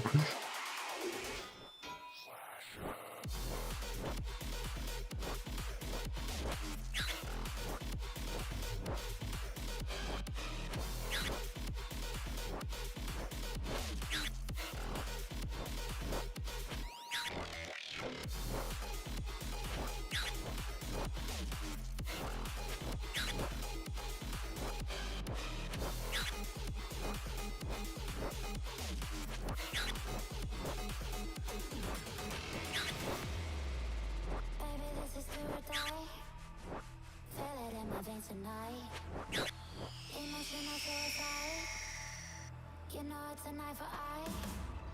I didn't wanna walk the plank. No, but the Mariona, it came like the thunder. I was on my way to going under. Swimming in the pain, yeah, I was covered in a tidal wave, But I'm a fighter. Try to take me down, I'm going higher. Baby, you've been playing with some fire. You've been playing with fire. One day you Okay.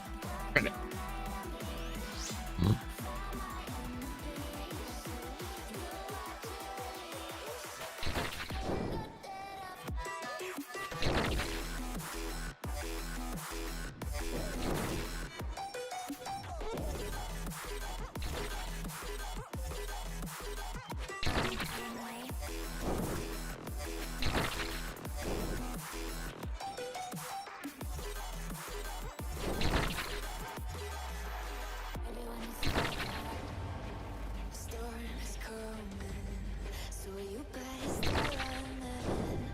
No, you can't control it in my bones. I'm coming for the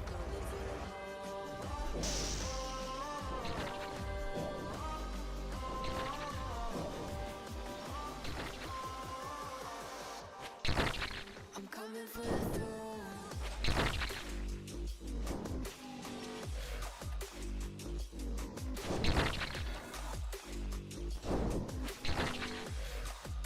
I'm coming for the throne.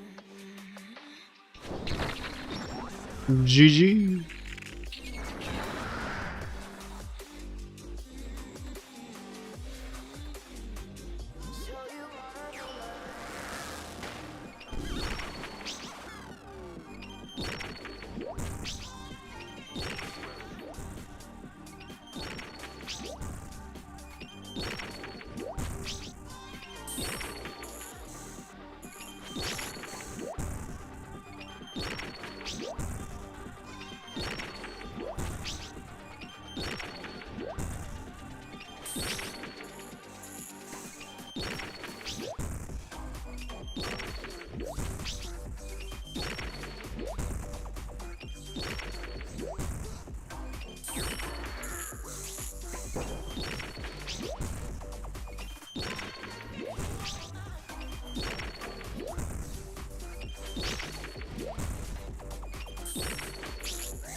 Oh, fucking. I had my blowpipe out.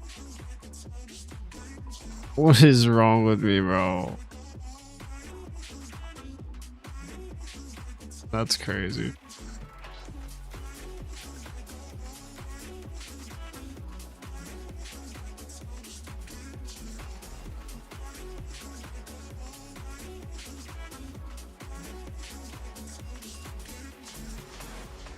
Can I be your star tonight? You fill my soul with light the day we met. I don't wanna leave your side. Have me by your side when the sun sets. Let's leave for an eternity. We'll sail across the lights beyond the sky. I'll be with you eternally. I'm an addict for your love, it keeps me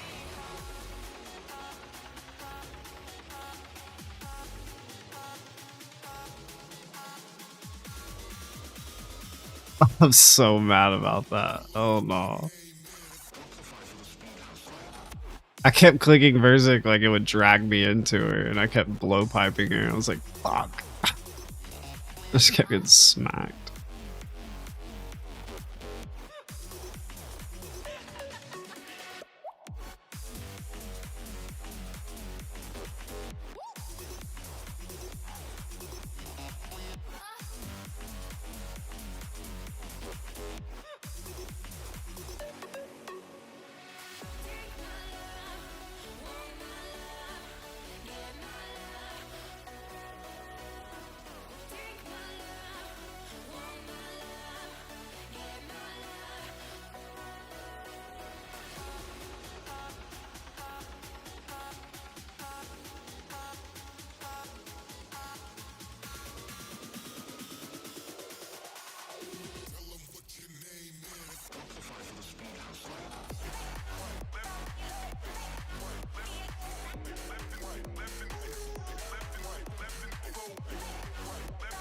Big hit.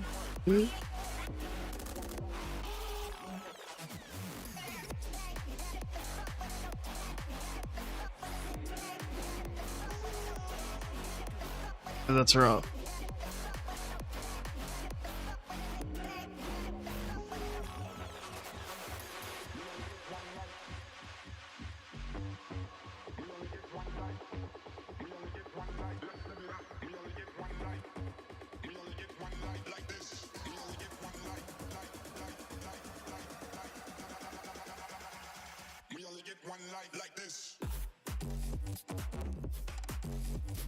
Dying in raid is like the worst thing ever. You're just sitting there like, fuck. This is my fault.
Touch and we're igniting, setting fire to it all. You know these flames ain't going out. It worked out. Don't think that we can stop it now, 'cause baby our love is gonna pull it down. You know these flames ain't It'd be okay. It'd be okay.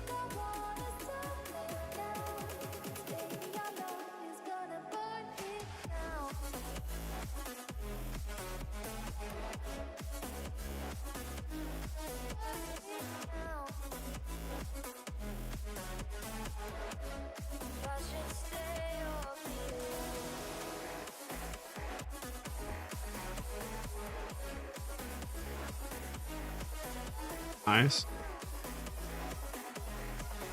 What am I doing?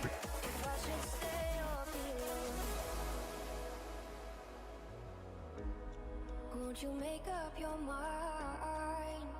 'Cause I'm getting tired of overthinking every move you make. And I can help you decide who you're loving now, and how I'm not quite there somehow. My intuition says to give you up, but my heart can't easily let you go. I try to tell myself this isn't love, but I hate that I never really know if I should stay or be alone.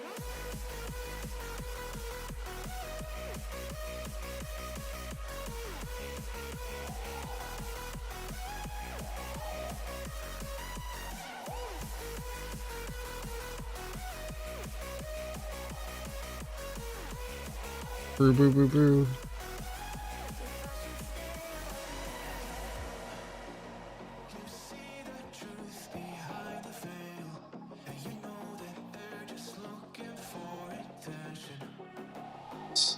So-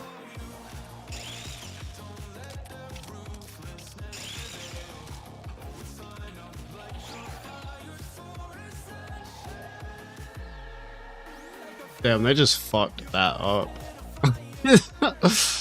GG.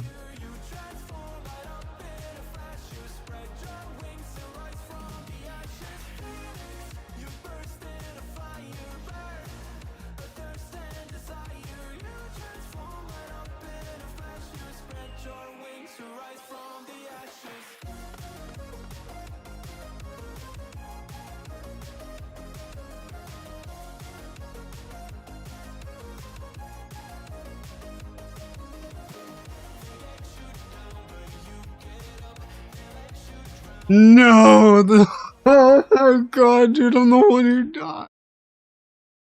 I feel like this is why. Why did I get it? What is this? I don't even feel like I just want to leave.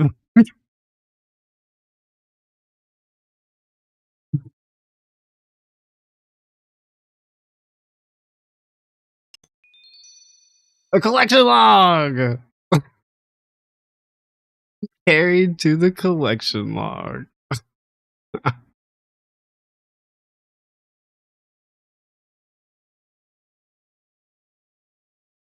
That's funny.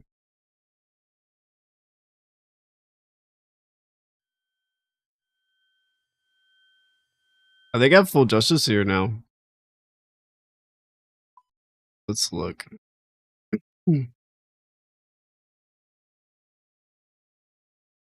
Yeah, I do. Dope.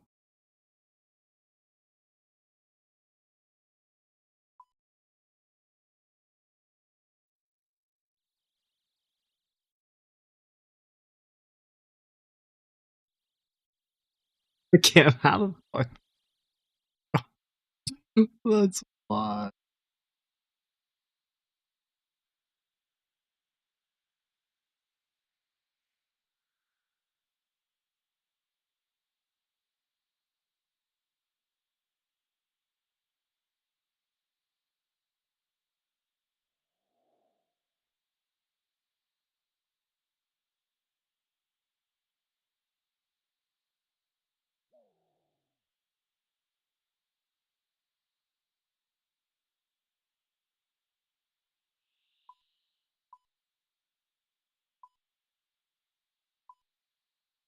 I will take the collect. Okay, so what do I need now? I need the sanguine staff and the pet. And then all the hard mode stuff.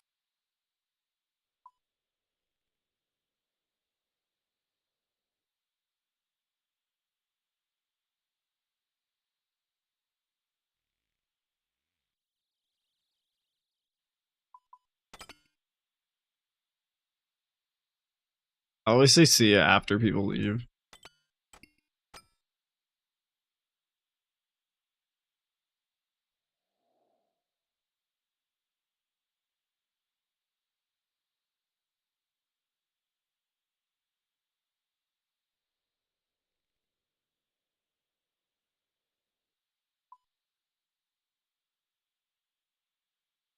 Dang it, I went in the wrong place. It's fine, it's the house.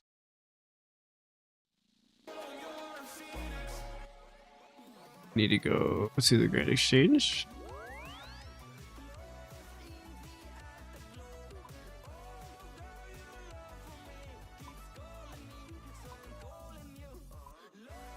Anything else? Probably Divine Super Combat. I'm pretty sure these are super expensive right now too.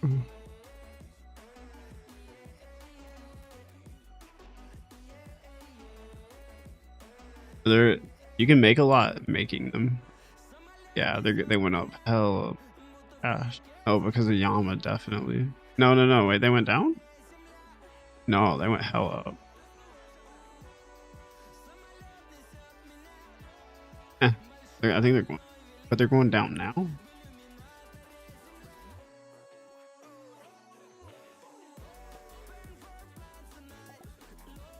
I'm just gonna buy like 30.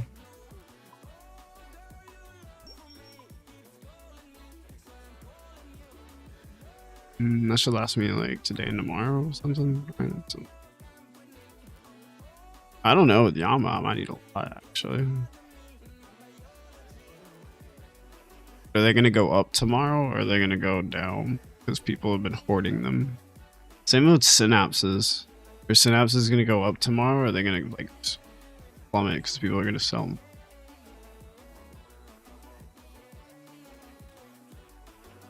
Also blood shards. I wonder if blood shards are gonna go up.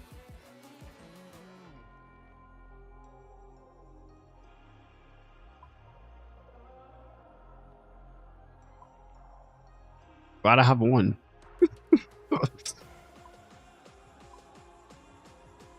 Actually, I might as well go ahead and use that. This is my last blood shard. But I'll take the 10,000 charges.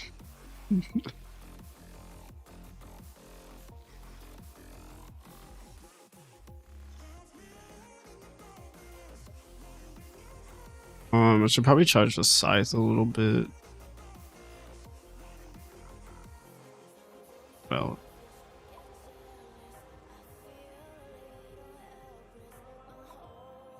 like anything else?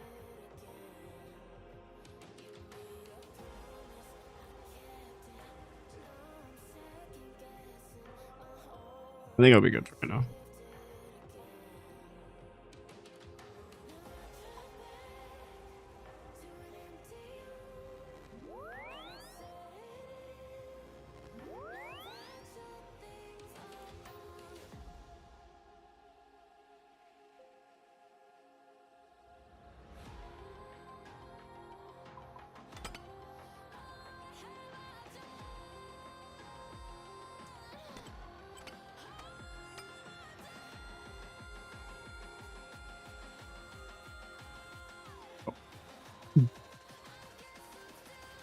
Does he solo freeze or do I am I gonna freeze and range?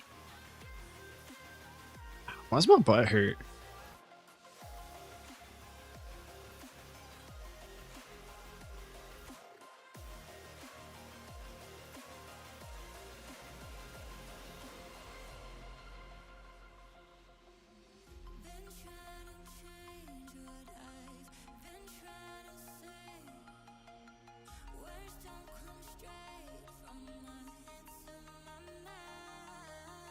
I forgot. I'm streaming from Restream, and there's actually a decent delay on that. Freeze and range, hell yeah! All right.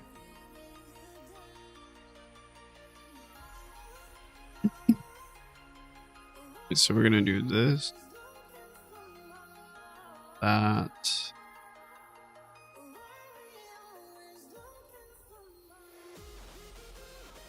Okay, so I think I actually. Put up. No, wait, no, I just need that.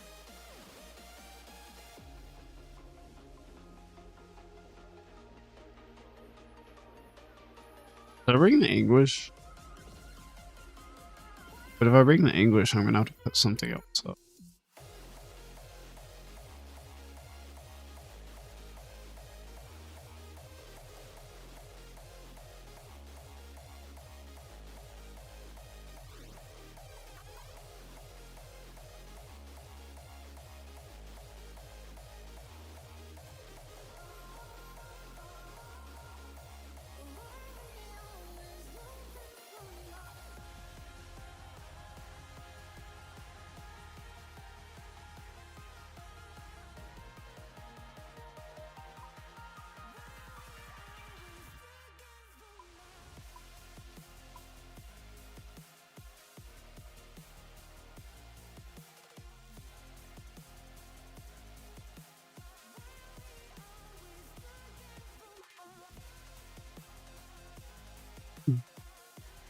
Yeah, if he wants range or mage, either one.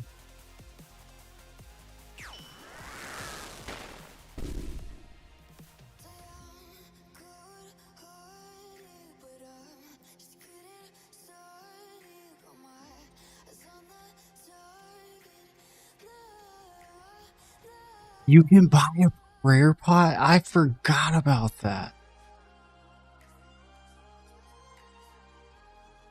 Fuck, but sometimes I needed it maiden.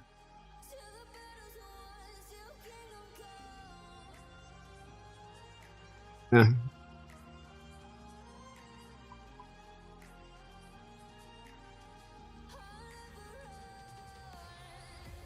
Oh wait, no, but I need that. I need like something. Because the problem is at the very end. Sometimes I don't use but like one brew, but then sometimes I use all 4 brews. Wait, would I have another? See, I would have 1, 2, 3, 4. 1, 2, 3.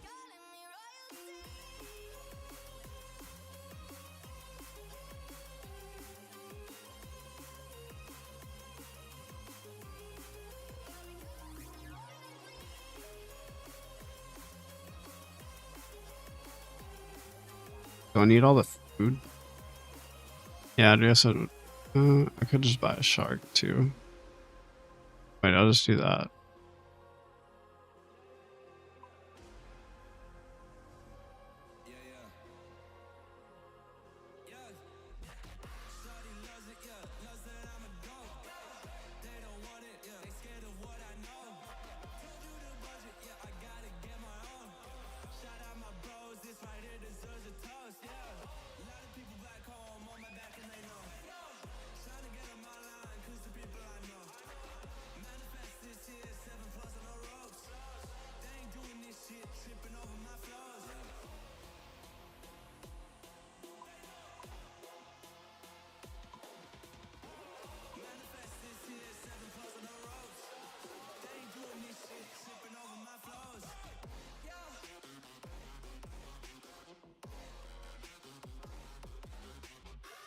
Wait, what?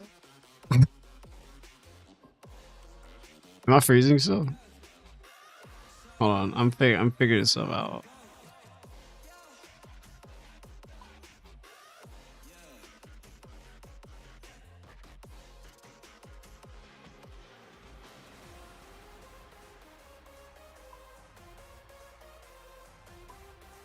Wait, what am I doing?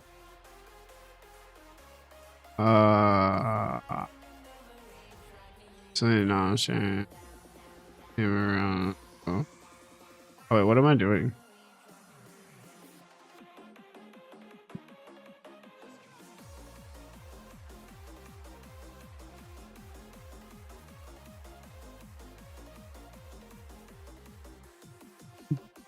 Oh. Dang, did I not save that? Wait, I did save that, right? I didn't. Whatever.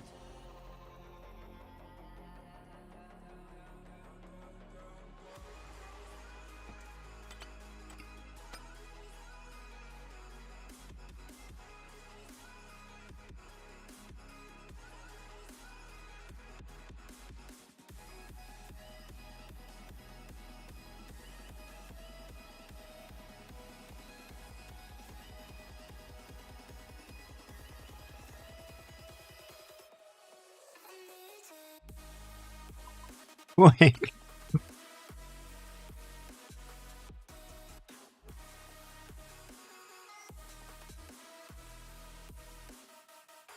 I don't care. I do anything. I don't care.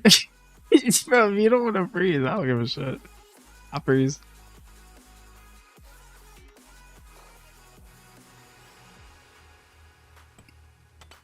Okay, rage.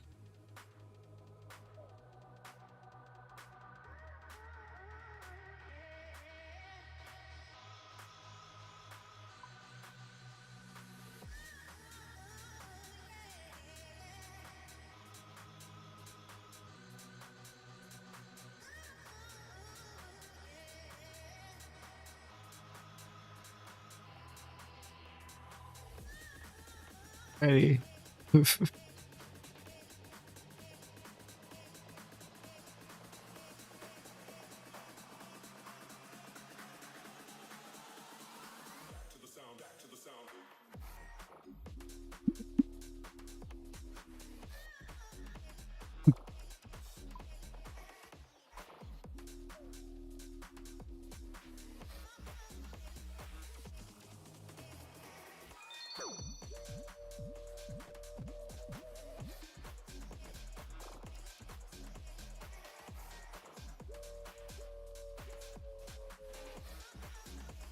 We did it, guys.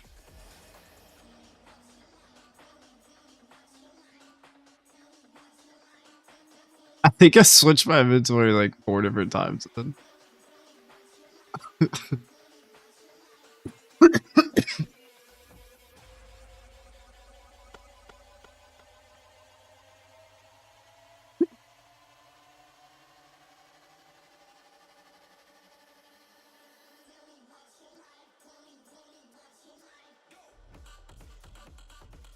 True.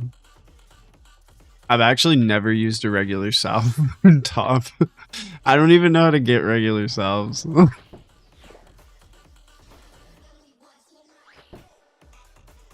fuck me.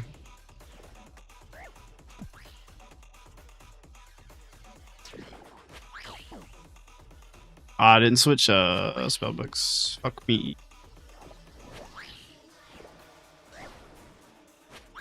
No one will know.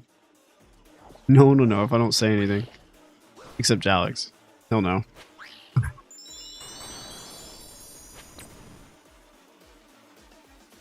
Unless he says anything. You're not gonna say anything, right?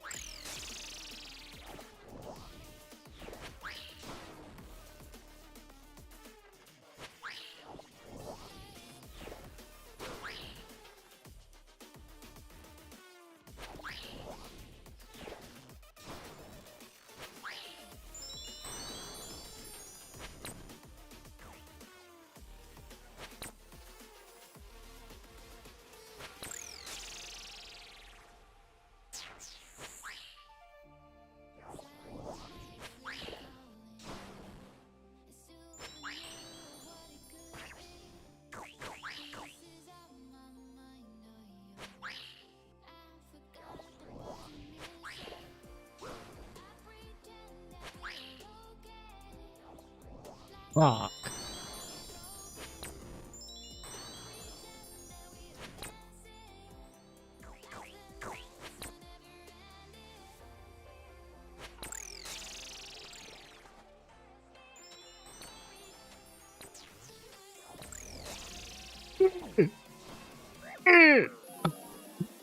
Some blood gotta follow me.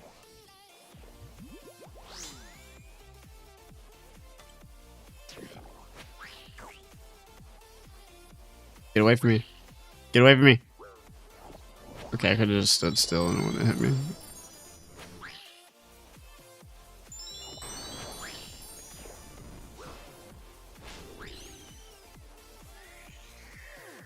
Inkler.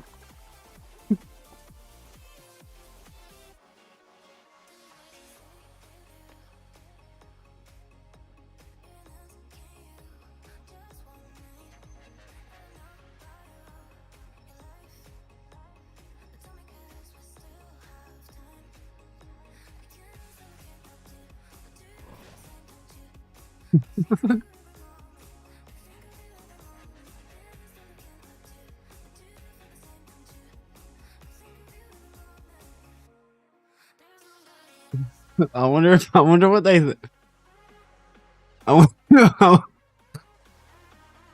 they're probably like, what? Secret.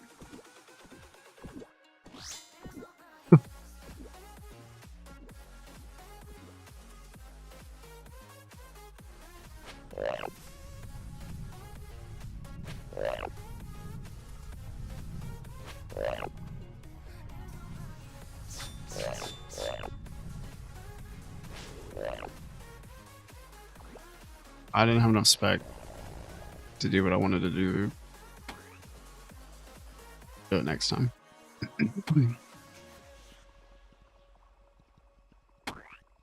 Me.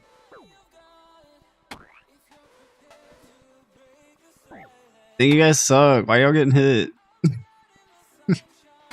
Who cares?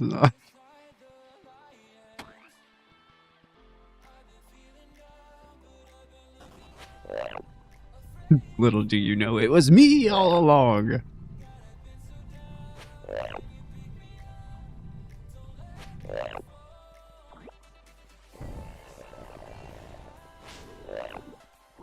I fucked that up. I fucked it up. I fucked it up. I fucked it up. I fucked it up. Ah!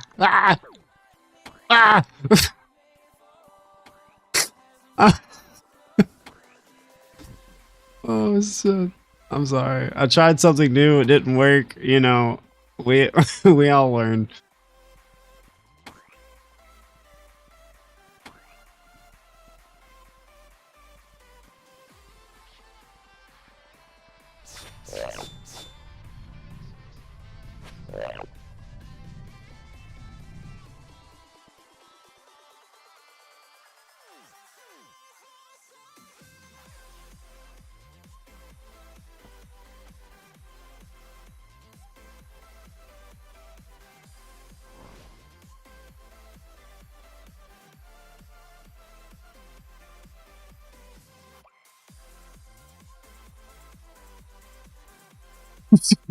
Oh wait, never mind. I can't. No, yeah, I can. I'm just gonna start freezing stuff randomly.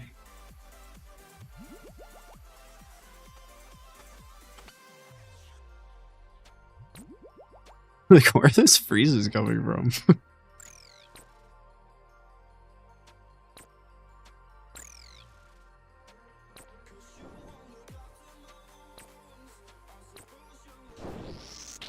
What was that? That was weird.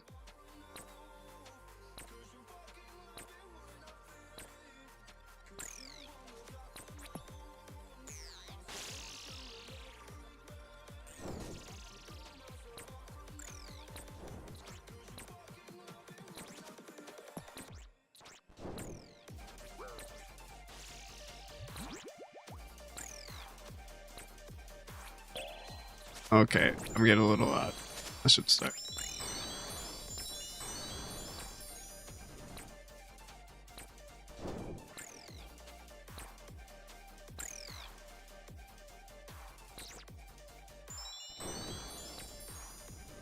Ah, fuck! I hit him with the wrong thing.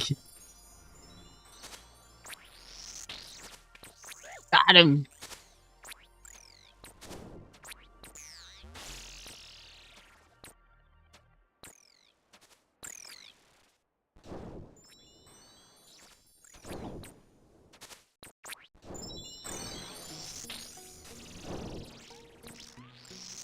I just heal myself. I'm just gonna heal myself.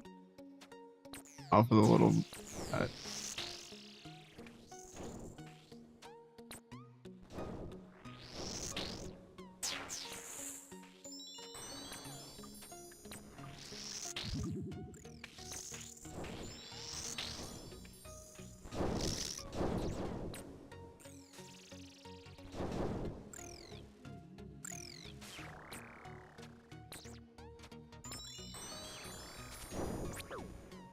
I can't click it because of the chat box.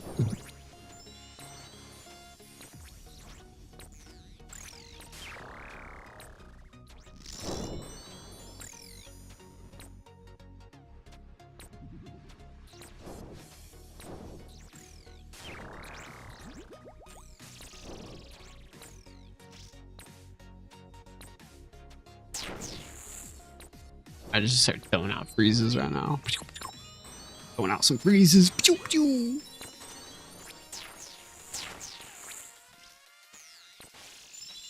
Throw out some freezes. Pew, pew, pew. They don't know it's me. It's not me. I'm not doing anything.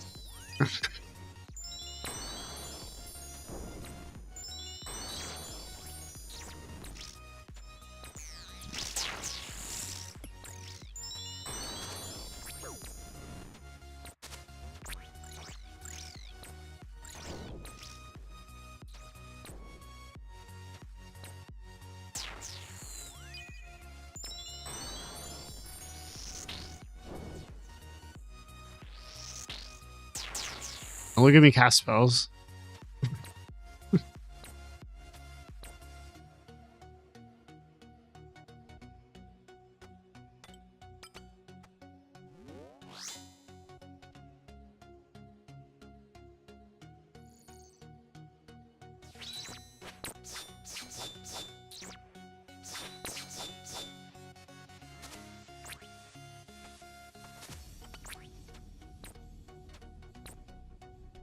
I gotta fix my inventory. I'm fucking up.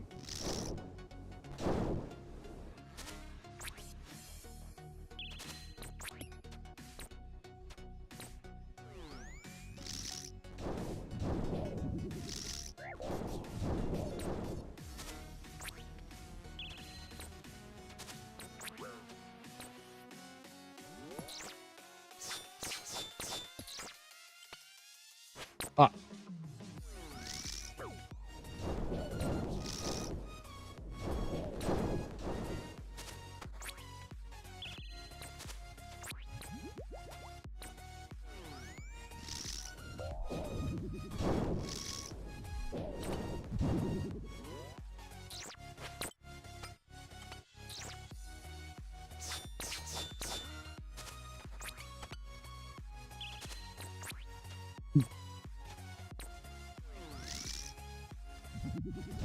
Can I find it?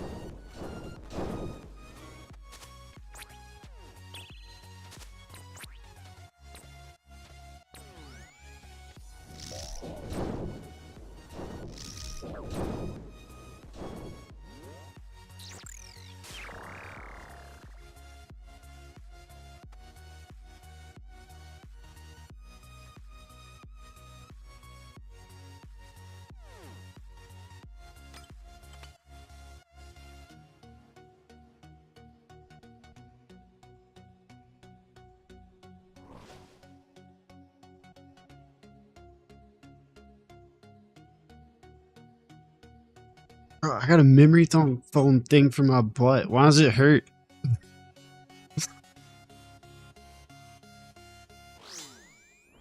Ah, wait, don't do that. Fuck me. You're fucking kidding me.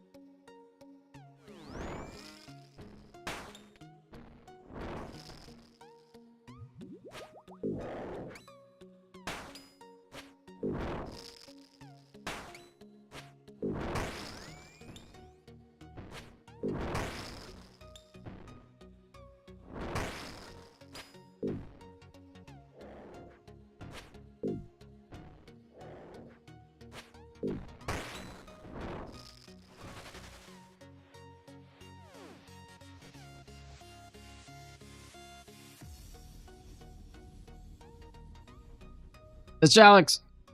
No, it's not. Who's walking it out?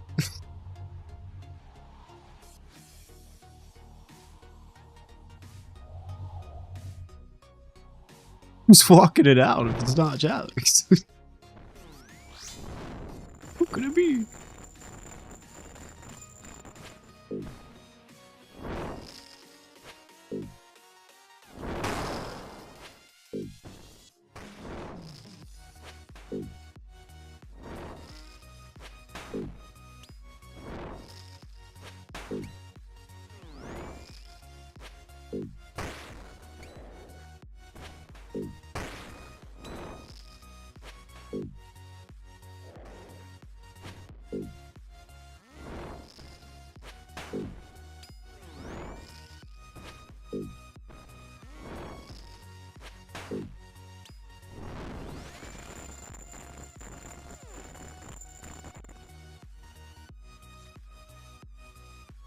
The ball, it's gonna hit me. Ow. What if you had to ticky the ball? Even after the maze started, that would suck.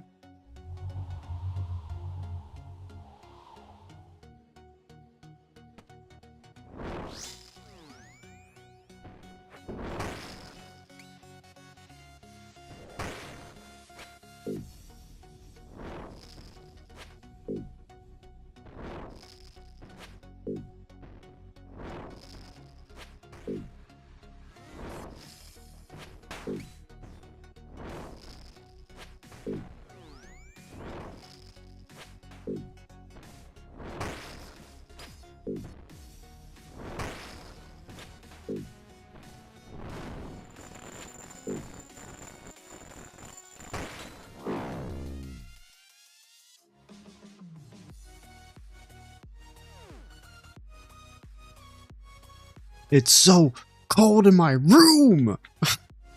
My fingers are like Oh, it's so cold.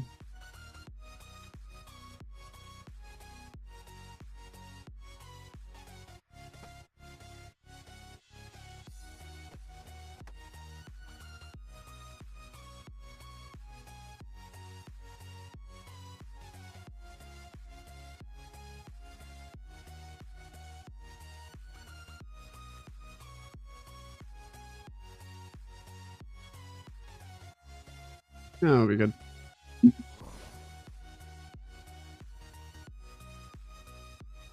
Wait.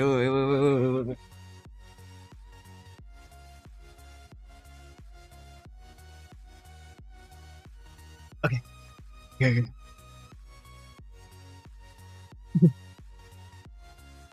That's so cold. I had to turn the AC off.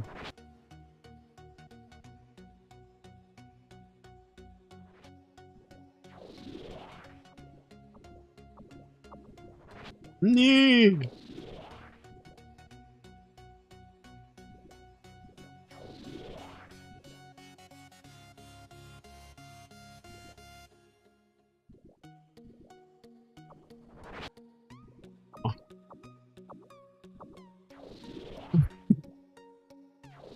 Bounce.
Yeah. I gotta not click through.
And not a sharp tool. That's a funny. Oh shit! That was my bad. That was so my bad. Oh, oh, that was so my bad. And I got no. I didn't get Jalix hit. Almost got him hit though. I'm so sorry.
No. Got a smack Gomu like that.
Okay. I'm still okay at pop crabs.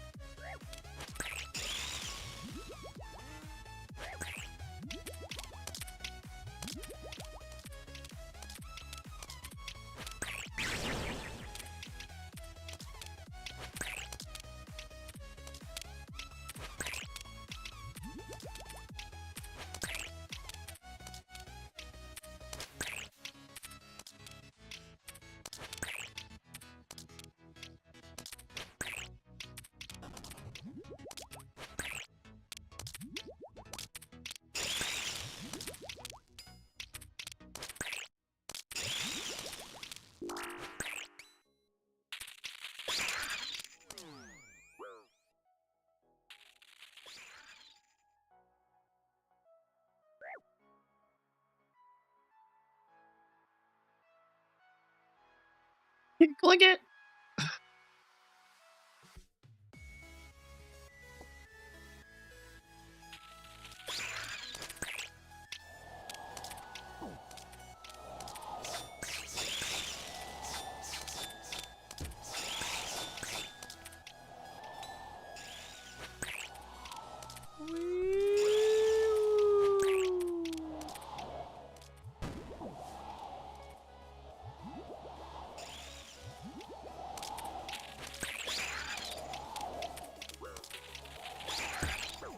How'd that hit me?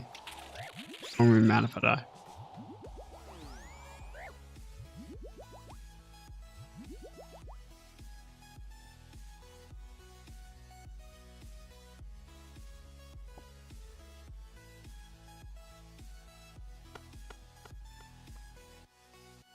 Was those your deaths?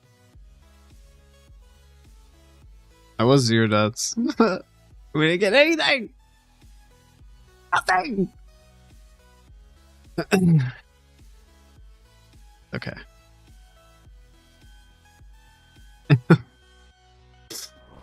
This game's so funny.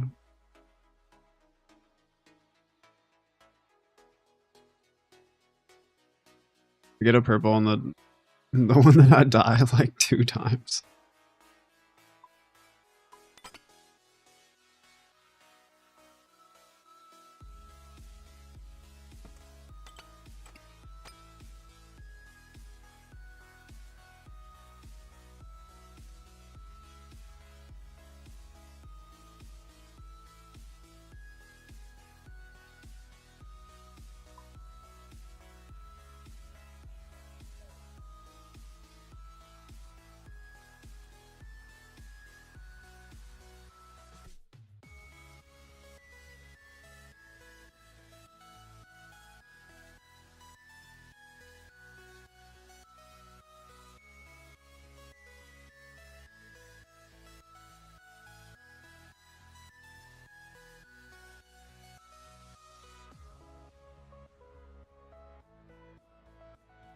I feel like Jalix is gonna do it on his he's gonna get the scythe and then he's gonna want to do hard mode because he's gonna want to get the kit on his Iron Man. And then that's whenever we'll do hard mode top.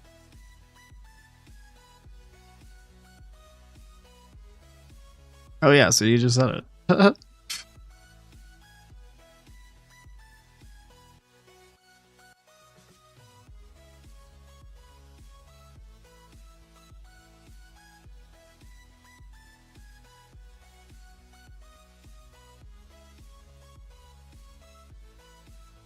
Yo, what up, Tycho?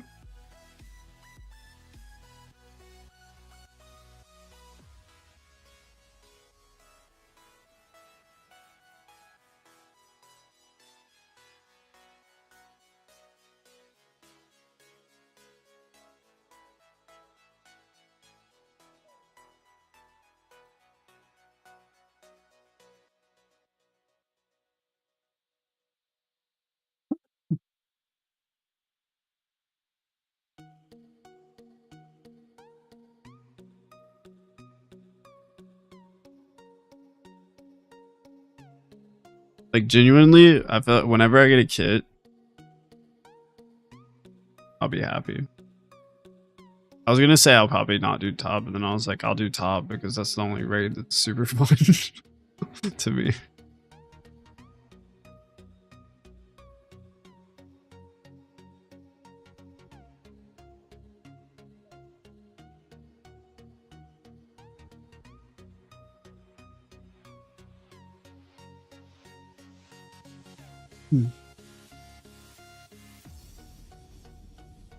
The TOA is going to be fun. We're going to eventually be doing TOA.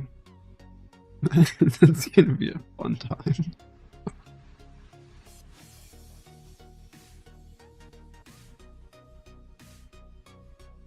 It is nice at the end of TOA to not... Like, you can just not take damage if you're good enough. It was really shit damage.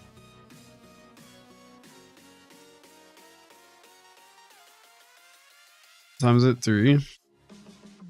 Was that like 4 hours? I mean, I'm down to do either.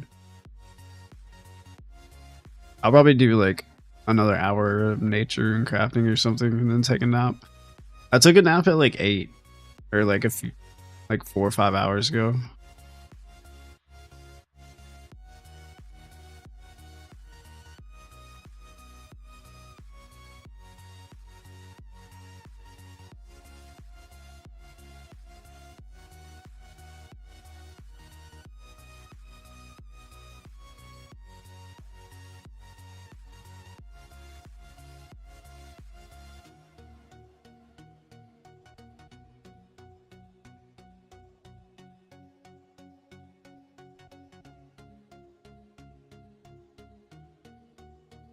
Game's super fun. And Yama's coming out. Wait.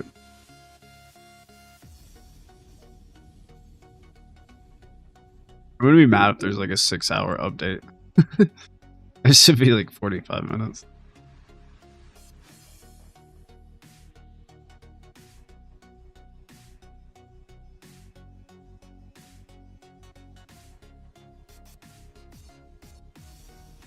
What was I say? Oh yeah, I'll probably do like another hour of nature and crafting before I take another nap. Because I took a nap earlier. But then I'm like, I'm gonna be up all day. Like whenever I get up, I'm gonna be up all day. I don't even know if I'll sleep for like the first 24 hours. Like we're gonna have to do the boss. We're gonna have to learn the boss. We're gonna have to do the boss. We're gonna have to get drops at the boss. I'm gonna have to spend 3 hours editing a video and making a thumbnail after we do the boss and learn the boss and get drops from the boss.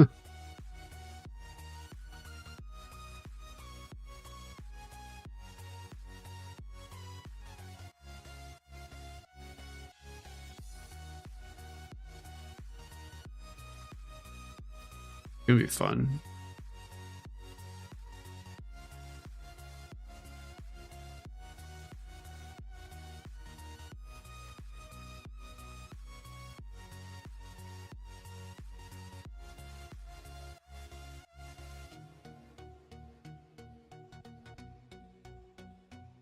I was like, are we just gonna watch? Like, we're just gonna watch streamers whenever it first comes up? Or do you just want to go in and die?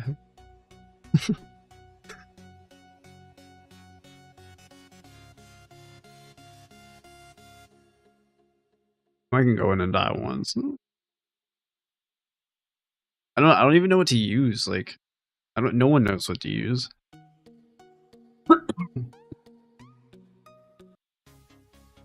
I'm just gonna bring a scythe. That's it. Just nothing but a scythe. I'm not even gonna bring armor. Oh yeah, watch like I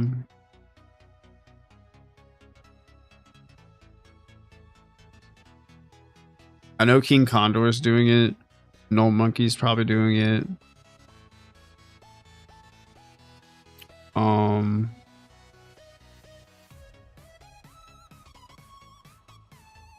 Those are the only people that I like watch sometimes. That I know would be doing it. But I'll watch them and see what they do. I just want to know what style or what I need to use my snaps on. And then I'll be happy. I'm going to be mad if like... Actually, it doesn't really matter. It's like 7. They won't...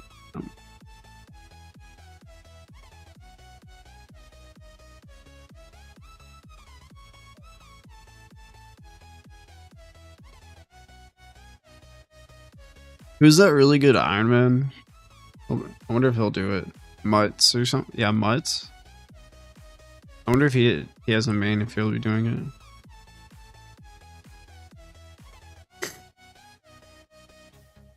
And really, all I need is like 1 or 2 people, and then compare what they're doing and watch it. I've never learned a boss on like the release. I've always waited like a year because I've never been like good enough to do the boss. So it's gonna be cool learning a boss on day 1.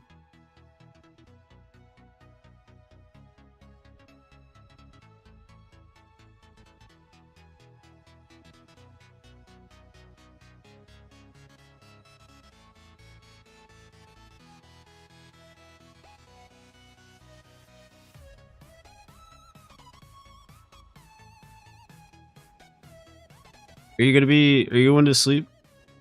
I mean, napish.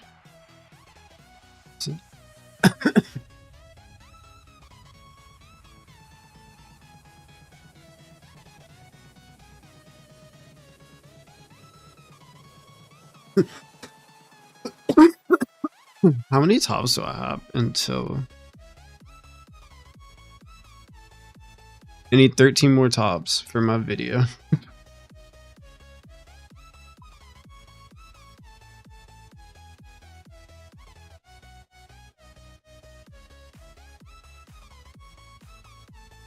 And then I need like 200,000 nature runes for the other video.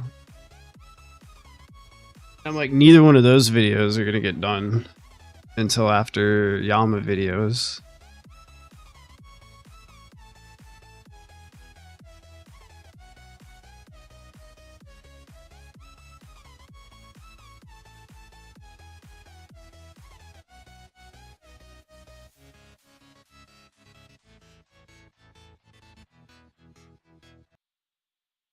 Plus, I had so many Asmongold videos to watch. Keeping up with the news.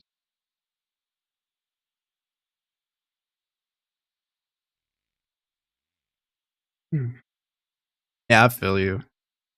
That's how I'm like if I want to stay up from the time it releases for like over 24 hours possibly, I probably need to get like a few hours of sleep.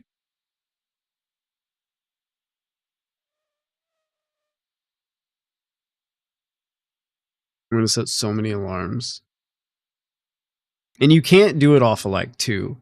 Like every time yeah, every time we've been topping or something, and I'm like, I don't even know. I've done this a few times, but I'll be like, I'm gonna go eat or something like something like that, and I'll go eat and I'll like grab some food, and then I'll be like, I'm just like, I'll see my cat and I'll be like, I'm just gonna lay with him for like a second and be like, hi. And then I'll fall asleep and wake up like 6 hours later. And then I'm like, well, oh yeah, yesterday my computer turned off. I think I fixed that. My computer hasn't turned off yet. I have no idea what I did. I don't know what happened. But I think it's fixed. So that's good.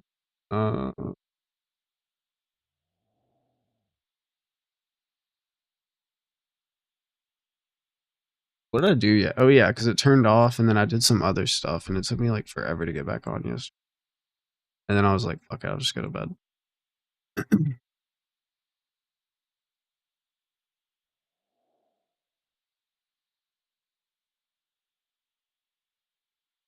I really hope Yama's fun.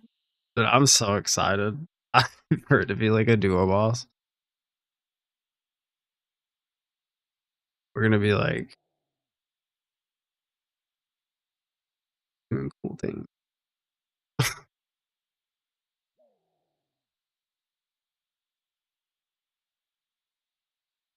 Did y'all finish the thing last night? I don't even remember. I think it was at like Versic.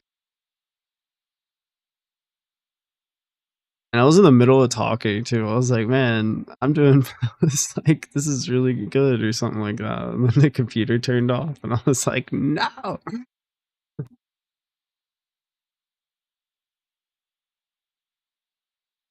Alright, man. Have a good night. Get some good few hours of sleep. I'll see you in a few.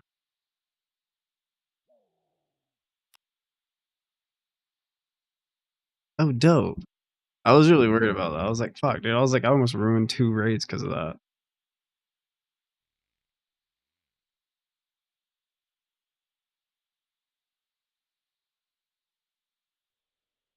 Nature. Alright, I'm gonna do an hour nature runes and then probably. Oh, yeah, true. I should get food and stuff ready. That way I don't have to do anything. I usually cook everything, but I brought frozen food. like now I'm not cooking for the next few days. Good night, man. I'll see you in a few. I should eat too. Do nature runes, finish this. Wait.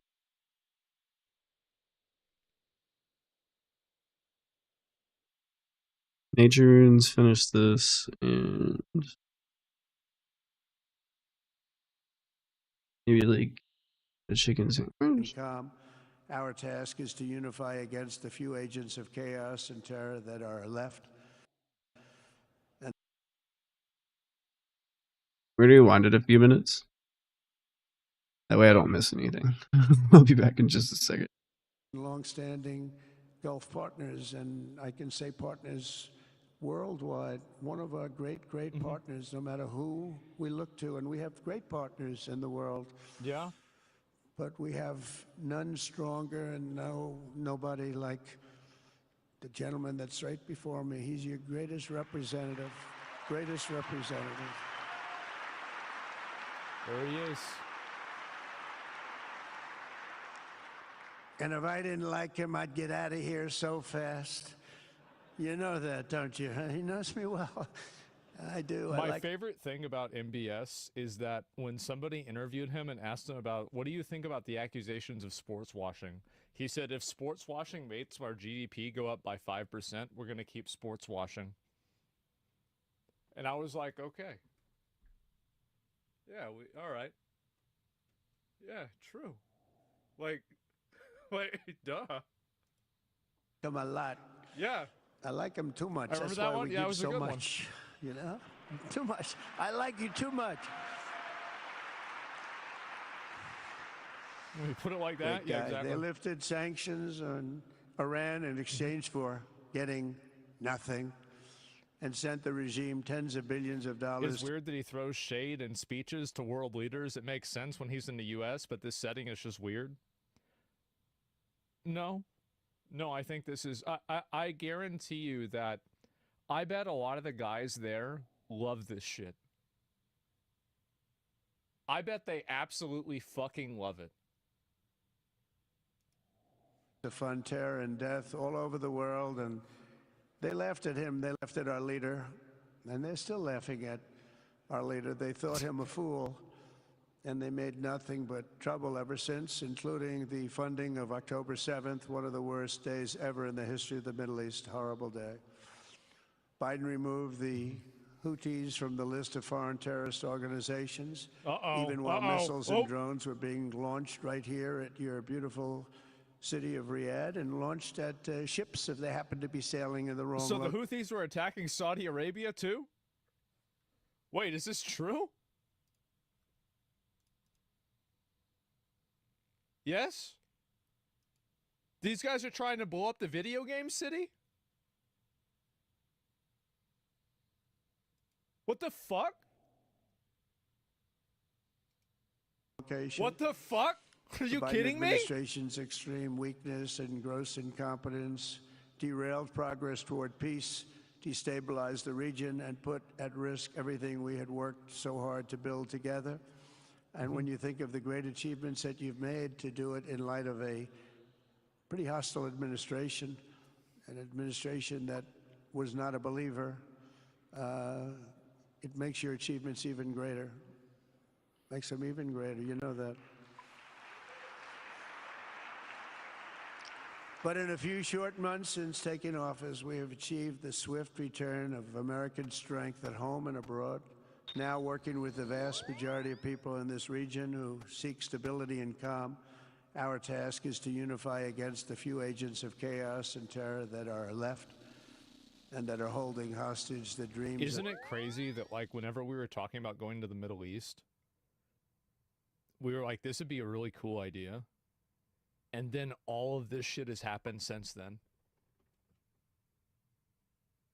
That is insane, right? Bro, like, this is some fucking, like, plot device shit. I love it more. Yeah, this is insane. Millions and millions of great people. The biggest and most destructive of these forces is the regime in Iran. Do you think that blowfish are terrorists too? What religion are they? Which has caused unthinkable suffering in Syria, Lebanon, Gaza, Iraq, Yemen, hold and beyond. wait, what? Of these forces is the regime in Iran, which has caused unthinkable suffering in Syria, Lebanon, Gaza, Iraq, Yemen, and beyond. There could be no sharper contrast with the path you have pursued on the Arabian Peninsula than the disaster unfolding right across in the Gulf of Iran. Think of that.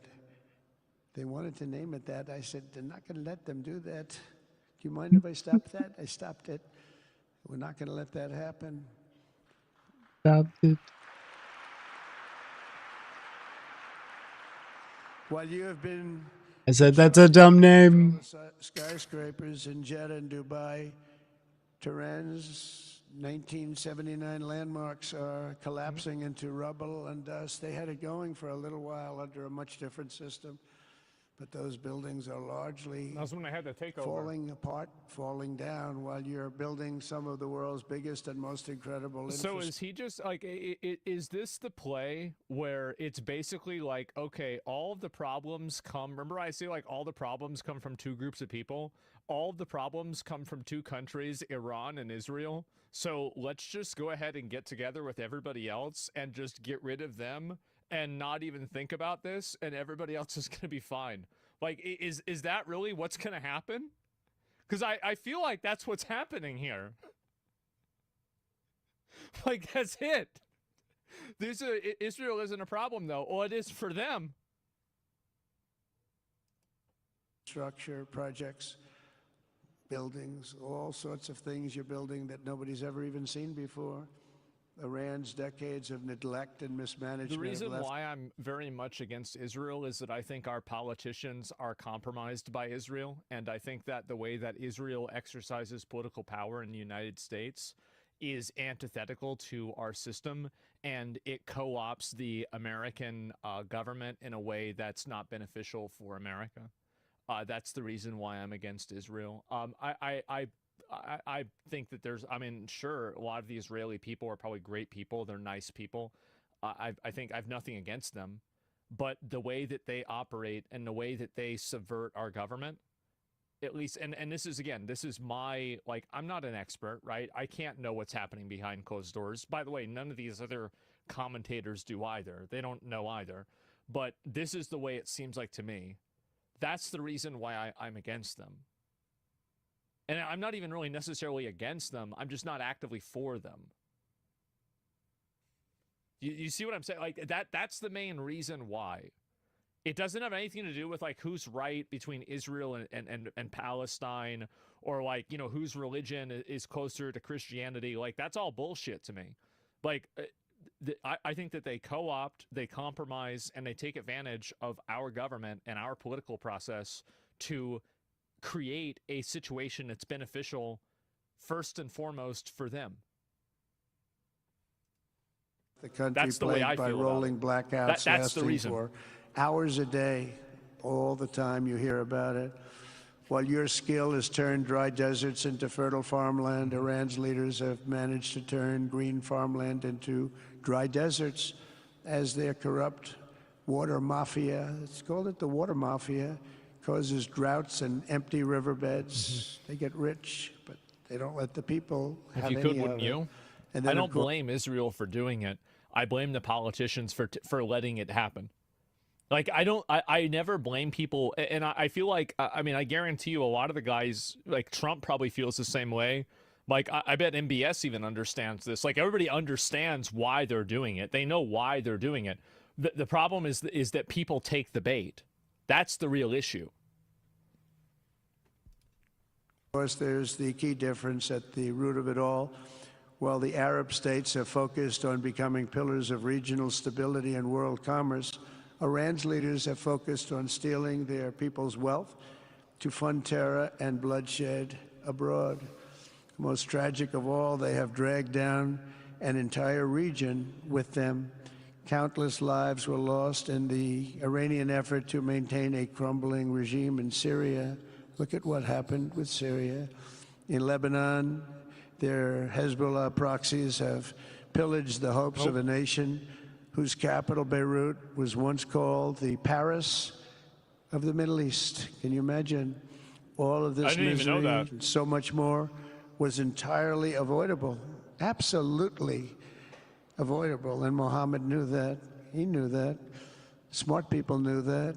If only the Iranian regime had focused on building their nation up instead of tearing the region down. Yet I'm here today not merely to condemn the past chaos of Iran's leaders, but to offer them a new path and a much better path toward a far better and more hopeful future. As I've shown repeatedly, I am willing to end past conflicts and forge new partnerships for a better. Thank fucking God, by the way, real quick. I wanted to read a comment. That's the problem with calling everything anti-Semitic. Criticize the politicians who are using money to influence, and they get called anti-Semitic. It's not a Jewish thing. It's a political payoff thing. Yeah, I know, and I think that like Israeli activist groups and like Israel in general has done a very good job at trying to conflate like basically like pro-Israel language or like being not advocating for Israel as being anti-Semitic. I think they've done this very intentionally. Yeah. Shown repeatedly, I am willing to end past conflicts and forge new partnerships for a better and more stable world, even if our differences may be very profound, which obviously they are in the case of Iran. I mean, look at that, bro. Like, if people are different, yeah, for sure. But like, you can get along with people. Like, that's the thing. Yeah, you should be able to get along with people for sure. I have never believed in having permanent enemies. I am different than a lot of people think. Thank fucking God. What's funny is during Trump's first term, he was the most pro-Israel president in a long time. This is kind of jarring and unexpected. Well, because they roached out on him. That's why. Yeah, I mean, and again, this is a mafia tactic. Like, if somebody roaches out on you like that, that's it. They're done. I don't like permanent enemies. Yeah, shit but changed. Sometimes you need enemies to do the job, and you have to do it right. Enemies get you motivated. In fact, some of the closest friends of the United States of America are nations we fought wars against in generations past. Yep, now like Japan. Our friends and our allies. I want to make a deal with Iran. If I can make a deal with Iran, I'll be very happy if we're going to make your region and the world a safer place. But if Iran's leadership rejects this olive branch and continues to attack their neighbors, then we will have no choice but to inflict massive, maximum pressure, drive Iranian oil export. I think him going here and putting pressure on them, like regional pressure on them to do it, will help. I think that's clearly why he's doing this. Like I did before. If you know that, they were a virtually bankrupt country because of what I did. They had no money for terror. They had no money for Hamas or Hezbollah, and take all action required to stop the regime from ever having a nuclear weapon. Iran will never have a nuclear weapon.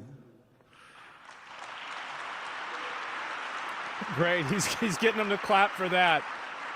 But with that said, Iran can have a much brighter future, but will never allow America and its allies to be threatened with terrorism or nuclear attack. The choice is theirs to make. We really want them to be a successful country. We want them to be a wonderful, safe, great country, but they cannot have a nuclear weapon. This is an offer that will not last forever. The time is right now for them to choose. Right now, we don't have a lot of time to wait. Things are happening at a very fast pace. They're happening right here. They're happening at a very fast pace. So they have to make their move right now, one way or the other. Make your move. As I said in my inaugural address, my greatest hope is to be a peacemaker and to be a unifier. I don't like war. Like the Antichrist. We have the greatest military, by the way, in the history of the world. You know, I rebuilt our military in my first 4 years and rebuilt it into the most powerful military there is. And you saw that when I knocked out ISIS in 3 weeks. People said it would take 4 years, 5 years. I did it. We did it in 3 weeks. Just days ago. What a surprise. This is what I said before about like all of these like really big timetables for like how long it's going to take to do something. I always thought that was bullshit. I did. I thought that was all bullshit. Like, oh, it's going to take you this long because you want it to take that long because that means you get more money. My administration successfully brokered a historic ceasefire to stop the escalating violence between... Does everything need to be like the DMV? It does if you're being paid. India and Pakistan. It's the same reason why streamers drag out content. They drag it the fuck out because it's better for viewership. Whereas on YouTube, it's better to just get the content out, get it done. If it's in your best, you're stalling. Yes, exactly. Like yourself, I never do that. And I use trade to a large extent to do it. I said, I feel like "Fellas, I'm come rushed on, and I let's stream make 8 hours deal. a day. Let's do some trading. Let's not trade nuclear missiles. What do you Let's mean? trade the things that you make so beautifully." And they both have very powerful leaders, very strong leaders, good leaders, smart leaders. And it all stopped. Hopefully it'll remain that way, but it all stopped. I was very proud of Marco Rubio and all of the people that worked so hard. Marco, stand up. What a great job you did on that. Thank you, J.D. Vance, Marco. The whole group worked with you, but it was a great job. And I think they're Big Marco, yeah. actually getting along. Maybe we can even get them together a little bit, Marco, where they go out and have a nice dinner together. Wouldn't that be nice? Oh, jeez. But we've come a long way, and it could be, millions of people could have died from that conflict that started off small and was getting bigger and bigger and bigger by the day. I've also been working relentlessly to end the terrible bloodshed between Russia and Ukraine, and very importantly, talks are being held in Turkey later this week, probably on Thursday, and they could produce some pretty good results. Our people are going to be going there. Marco's going to be going there. Others are going to be going, and we'll see if we can get it done. 5,000 people, young people for the most part, soldiers from Ukraine, soldiers from Putin's not Russia. gonna show They're not up. from here, and they're not. I think he will. Honestly, I think he will. I don't know about this, but like, it feels like maybe this is just like my perspective, but like I feel like this war made Russia look like shit. I remember when it started, I thought Russia was going to have this shit done and dusted in 48 hours. I think it made him look really bad, and I think he knows that. And it's a huge amount of money. They're having to conscript a bunch of people. Yeah. We propped it up. Yeah, but it still makes him look bad. From the United States, but their souls. It's a their massive souls, L. I think they did. Mostly they're young, beautiful souls that left their parents waving goodbye, left their brothers and sisters. Goodbye, I'll see you soon. And they got blown to pieces. 5,000 on average a week are dying. And people are dying elsewhere in the region, but tremendous numbers like we haven't seen since World War II are dying. And I want to stop it. I want to stop it. It's a horrible war. Would have never happened if I were president. That's a war that would have never happened. October 7th would have never happened if I were president, because Iran had no money to pay Hamas or anybody else. They had no money. They were not looking to take care of them. They had to take care of themselves. They had no money. We stopped their oil effectively with the embargoes and sanctions. He said the line. He did. But let me take this opportunity to thank the Kingdom of Saudi Arabia for the constructive role that you've played in facilitating the Ukraine talks. And it really is, you've been amazing. You've made everything available to us. Thank you very much. Thank you. And if we get that settled, we'll pay a special tribute to what you've done. You really did lay a great groundwork. Thank you very much. Appreciate it. The West should not be dragging itself backward into another endless war in Europe, yet another endless war. We should stop the killing and work together to address the biggest long-term threats as one unbeatable team. Think of us as an unbeatable team. I mean, when you look at what you've done here, that's much more difficult than stopping stupidity. Think of it. It's stupidity. What you've done is much more difficult, and you did it better than anybody else has ever done it. As President of the United States, my preference will always be for peace and partnership whenever those outcomes can be achieved. Always. It's always going to be that way. You think a lot of this is due to the younger generation kind of moving past ancient differences? Well, I think there's a lot of people that... I think one of the really big things that kind of has made a big difference for average people is the internet. And now that like you can get on the internet with a guy that's from like, you know, Qatar, or I mean, I think you need a VPN to be in Saudi, but I think pretty sure like, it's like China, like they all have one. Being able to like talk to these guys and like have like just a back and forth with them, I think that that does a lot more. And this is something that a lot of people don't talk about with the internet at all, is because like everybody talks about, oh, people are so racist on the internet. I think not only is that not true, but it's the opposite.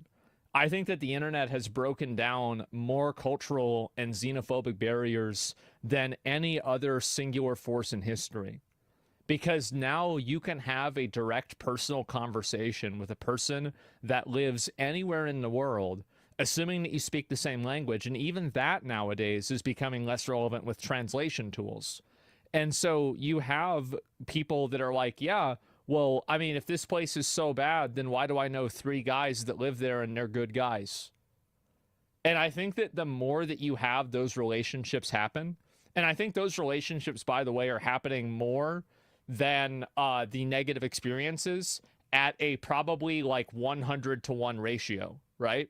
Because like how many of you guys had a predisposition against a country or for a country or about a country, and then you spoke to a person from that country on the internet in one way or another, and that changed your predisposition? And whether that's let's say like, and it's also not even just with countries, it's with types of people, right? So Whenever I was in or whenever I was like younger, whenever I was like 11 or 12 or something, Halo 3 was a big thing. I used to talk to these British guys on Halo 3. Yeah. And they made it seem like the UK was fucking crazy. Like people were getting stabbed every second. They were like doing gang shit. I was like, what the fuck? I changed the way I looked at it. And I was like, oh, that doesn't happen. Okay. That only happens. Okay. so you know, like Gotcha. I think there's a big one, is that like think about how many people were raised in like kind of like more like racist families that played Xbox Live with people that were black or Mexican or you know, Asian or some other, you know, Hello? like Indian. And they're Hello, like, hello? well, actually, like, no, these guys aren't like, they aren't like what, you know, like my grandpa says. They're like, that's bullshit, right? And so like that definitely, that breaks down more barriers than anything I think ever has. And so that's really the big difference. They're actually just like us. Yeah, exactly, right? And so I think a great example of this is like MBS, right? Is so like this guy has a Steam account, and a lot of people are like, okay, well, yeah, I mean, obviously, like he's not perfect, right? There's been things that, you know, I think everybody would say like they disagree with, maybe he's done. But in a general sense, you know that you have a common shared interest in culture. And I think the internet has allowed people to see that those differences are not as large as the media makes them out to be. And I think that having like that bridge allows you to communicate and interact with another person in good faith. And media is the worst. Yeah, exactly, right? For me, it was the opposite effect. Yeah, there's going to be negative reactions too. But like, I think that for me at least, right? Like I've learned more about other cultures and other groups of people by talking to people that are part of those groups on the internet than I ever did in school. Because I mean, the books are bullshit. Books are fake. News is fake. Media is fake. Politicians are fake. But you talk to a guy that lives there and you just ask him like, so yeah, so like what happens if like a woman goes out and she's not wearing that thing on her head? Well, they're just going to tell you. They're going to tell you like, oh, so you guys have free healthcare. How does that work? They're just going to say it. Right? Without bullshit. And that, by the way, is so much more valuable and so much more important than anything else. And I think that's what's driven so much of these, because you were asking, the original question was like, why are younger generations not adopting these ancient conflicts? That's the reason. It's because they know somebody that lives there. They know somebody that, you know, has been part of that culture. And that has changed more than anything. And that's why I think the internet is such a great thing. A fool would think otherwise. In recent years, far too many American presidents have been afflicted with the notion This is very naive. Okay. Okay. Sure. that it's our job to look into the souls of foreign leaders and use U.S. policy to dispense justice for their sins. They loved using our very powerful military, and now it's really the most powerful it's ever been. We just are getting a budget approved, $1 trillion, highest budget we've ever had in history for military, $1 trillion. And we're getting the greatest missiles, the greatest weapons. And, you know, I hate to do it, but you have to do it because we believe in peace through strength. You have to have the strength, otherwise bad things could happen. But hopefully we'll never have to use any of those weapons. Seems to be an awfully big waste of money if you're never going to use them, but hopefully we'll never have to use them because the destructive power of some of those weapons are like nobody's seen before. That's true. I believe it is God's job to sit in judgment, my job to defend America and to promote the fundamental interest of stability, prosperity, and peace. That's what I really want to do. I will never hesitate to wield American power if it's necessary to defend the United States or to help defend our allies.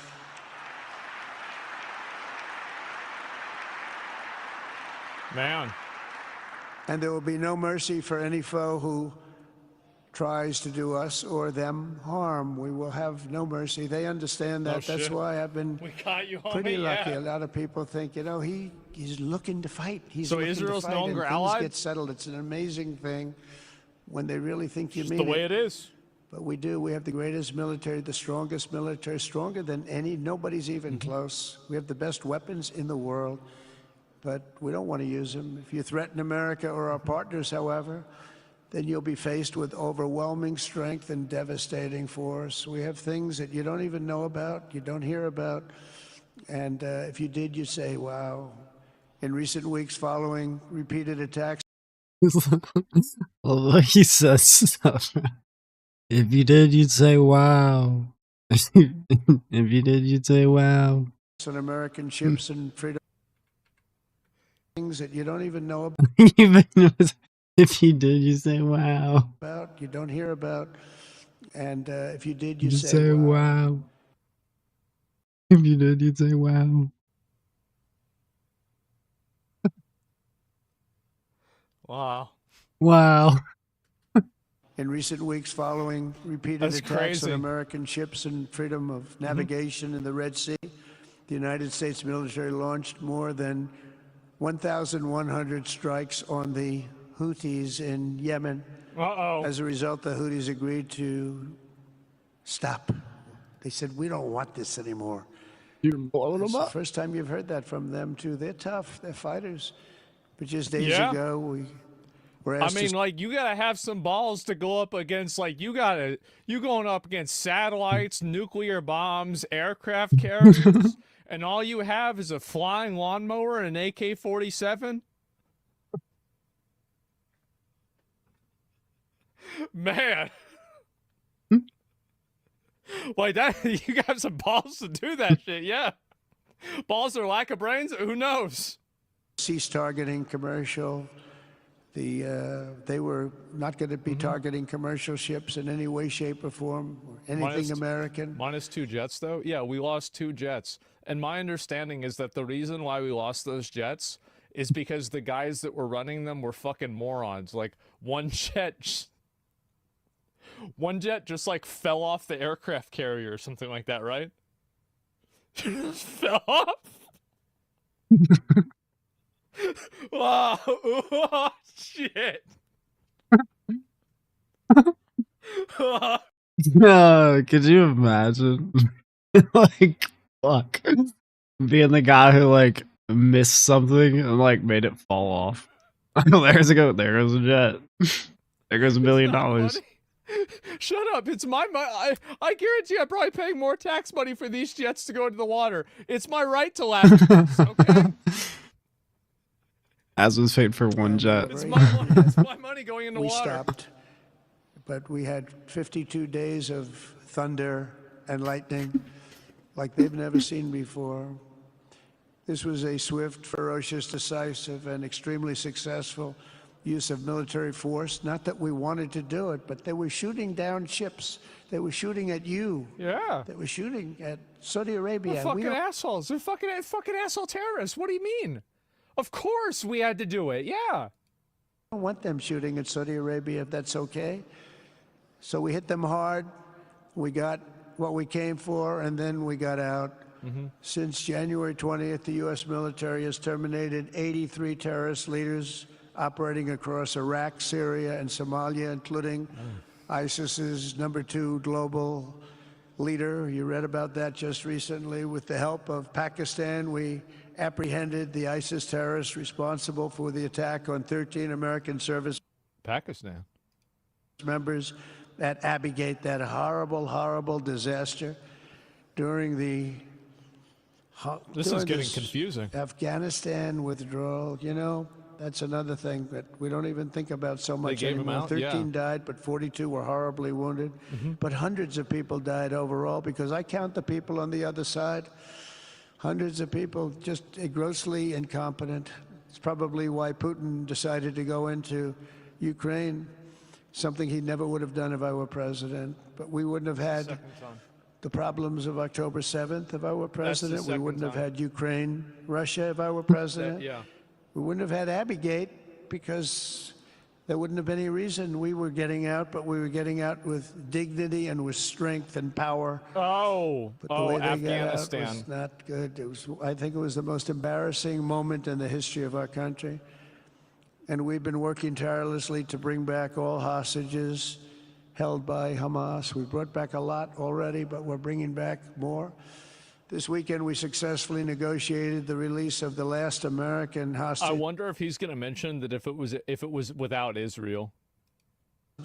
Edan Alexander just came out a few hours ago, and we continue to work to get that war ended It's as almost quickly over. as possible. It's a horrible thing that's taking place.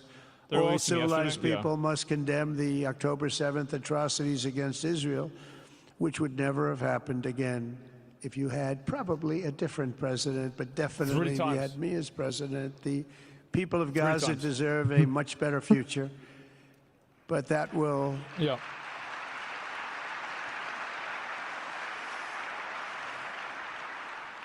But that will or can not occur as long as their leaders choose to kidnap, torture, and target innocent men, women, and children for political ends. The way You those hear Edan won't meet with Bibi?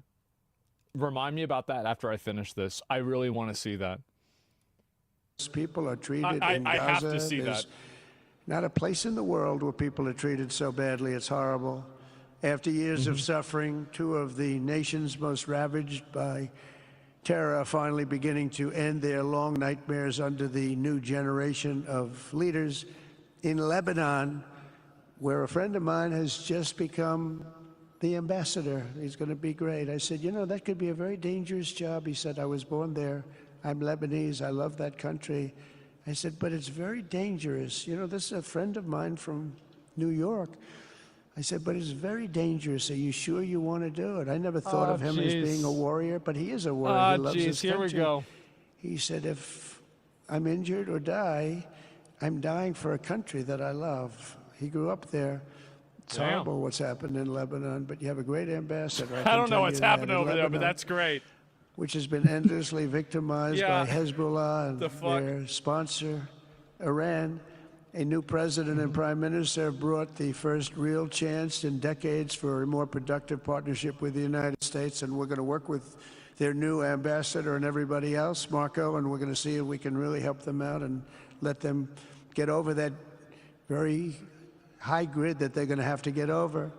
My administration stands ready to help Lebanon create a future of economic development and peace with its neighbors. They have tremendous people in Lebanon. Doctors, lawyers, great professional people. I hear it so many times.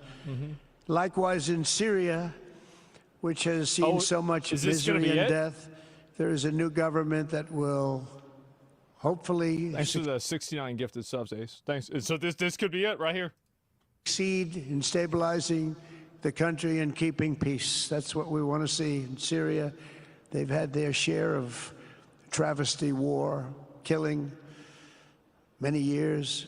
That's why my administration Here it is. has already taken the first steps toward restoring normal relations between the United States and Syria Wow. for the first time in more than a decade. Here it is. And I'm very pleased to announce that Secretary Marco Rubio will be meeting with the new Syrian foreign minister in Turkey later this week. And very importantly, after discussing the situation in Syria with the Crown Prince, your Crown Prince. Oh, here it comes. And also with President Erdogan of Turkey, who called me the other day and asked for a very similar thing, among others, and friends of mine, people that I have a lot of respect for in the Middle East. I will be ordering the cessation of sanctions against Syria in order to give them a chance at greatness. Man. Man. This is after, by the way, the prime minister of Syria, or the new guy in charge, said that he wanted to build a Trump Tower in Damascus. Remember what I was saying before about how they're talking to each other? They're acting like this to each other, like they already know that things are going to be fine. Like, I think they've made some pretty interesting backroom deals that we're going to be finding out about in the next 2 years. Yeah, they're giving each other $400 million jets, like making $1 trillion investments in each other, like building towers. Like there's a lot. Yeah, the ISIS commander. Yeah.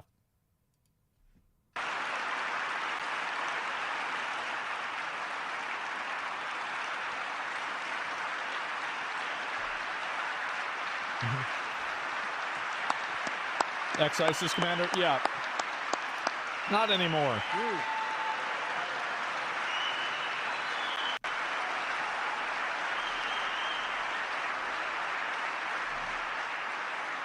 What, backfires for everyone? I don't think it will. Oh, what I do for the Crown Prince. The sanctions were brutal and crippling and served as an important function, nevertheless, at the time. But now it's their time to shine. It's their time to shine. We're taking them all off, and they're going to have, I think they're going to have, based on the people and the spirit and everything else that I'm hearing about. So I say good luck, Syria. Show us something very special like they've done, frankly, in Saudi Arabia, okay? They're going to show us something special. Very good people. Everywhere we can, my administration is pursuing peaceful engagement, offering a strong and steady hand of friendship to all that will take it in good faith. Together, we have made unprecedented strides and tremendous progress, and we're still just at the dawn of the bright new day that awaits for the people of the Middle East, the great, great people of the Middle East.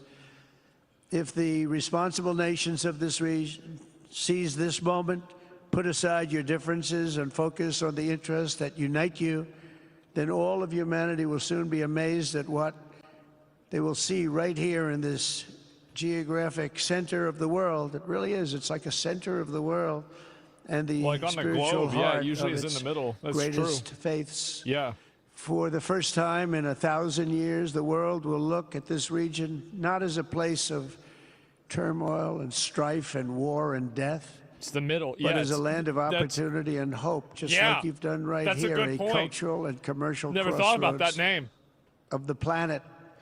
Security and stability will lift millions into lives of safety and success, and the nations of this region will be free to realize your highest destinies, honor your proud histories, harness amazing new opportunities, and bring incredible glory to Almighty God.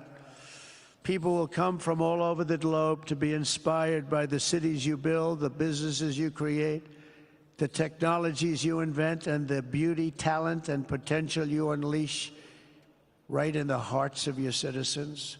Each of you will be able to take tremendous pride in the legacy you will leave to your children, because you will have given them the ultimate blessings of prosperity and peace, so important. In the United States, we've launched the golden age of America. It's the golden age. We see it. We see it with all that money, trillions and trillions and dollars pouring in, hundreds of thousands of jobs coming in with it. It's a world buff. And with the help of the people of the Middle East, the people in this room, partners throughout the region, the golden age of the Middle East can proceed right alongside of us. We will work together. We will be together. We will succeed together. We will win together. And we will always be friends. Man. Thank you.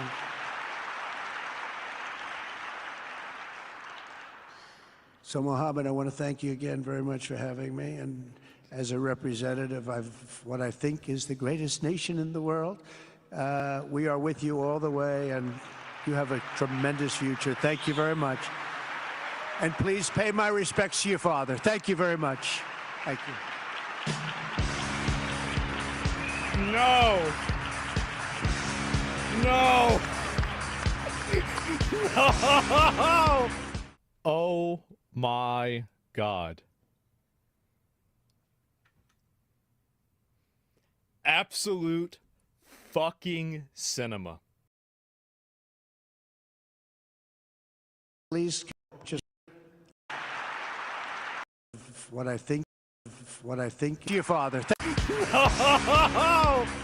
Oh. Bro, that's so. To unalive himself. So Hassan was not happy. Hassan telling Asman to unalive himself. So Hassan was not happy. Apparently, I said that. And I know exactly what made him mad in this clip, by the way. I said the reason how I know you're not a real journalist is that Bernie Sanders won't sit down with you for more than 15 minutes. And I could, because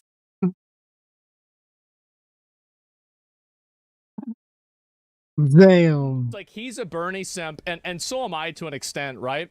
And I guarantee you that's what made him mad about this whole clip. Like, he didn't care about anything else. I guarantee you it was just that one thing. Is he suggesting seppuku? I think this is clearly the implication, right? This is clearly you should kill yourself. Like, you can't say that, right? Because it sounds bad. So you're just going to say whatever is closest to that. The thing is that if he's complaining about my living conditions, I think that he should look in the mirror, because it seems like I'm living in his head. Every single day he's tweeting about me, he's talking about me, he's thinking about me. Most of the time that I talk about Hassan, it's because he's talking about me. Like, that's about it, right? And then also, like yesterday, it's like my fault that you got detained by the government, and for like what, an hour or something like this. This is it. And so anyway, this is what happens. So, and this, it gets even better, guys. It gets even better. So he's obviously unhappy about, I don't even know why, like, it's just probably some bullshit. And someone fair third grade English, someone saying I would do X in situation Y. It's not a nice thing to say. Let's be honest, right? But yeah, and so anyway, so he's acting like a crazy ex-girlfriend. I can see that. And where is it? So he actually, if you can believe this, I didn't even believe this. I had to, like, I was going to predict this, but I thought that in predicting it, it would be like such an ego move to do that I would just look like an asshole saying it. But it happened. Hassan was invited to speak at a university yesterday, and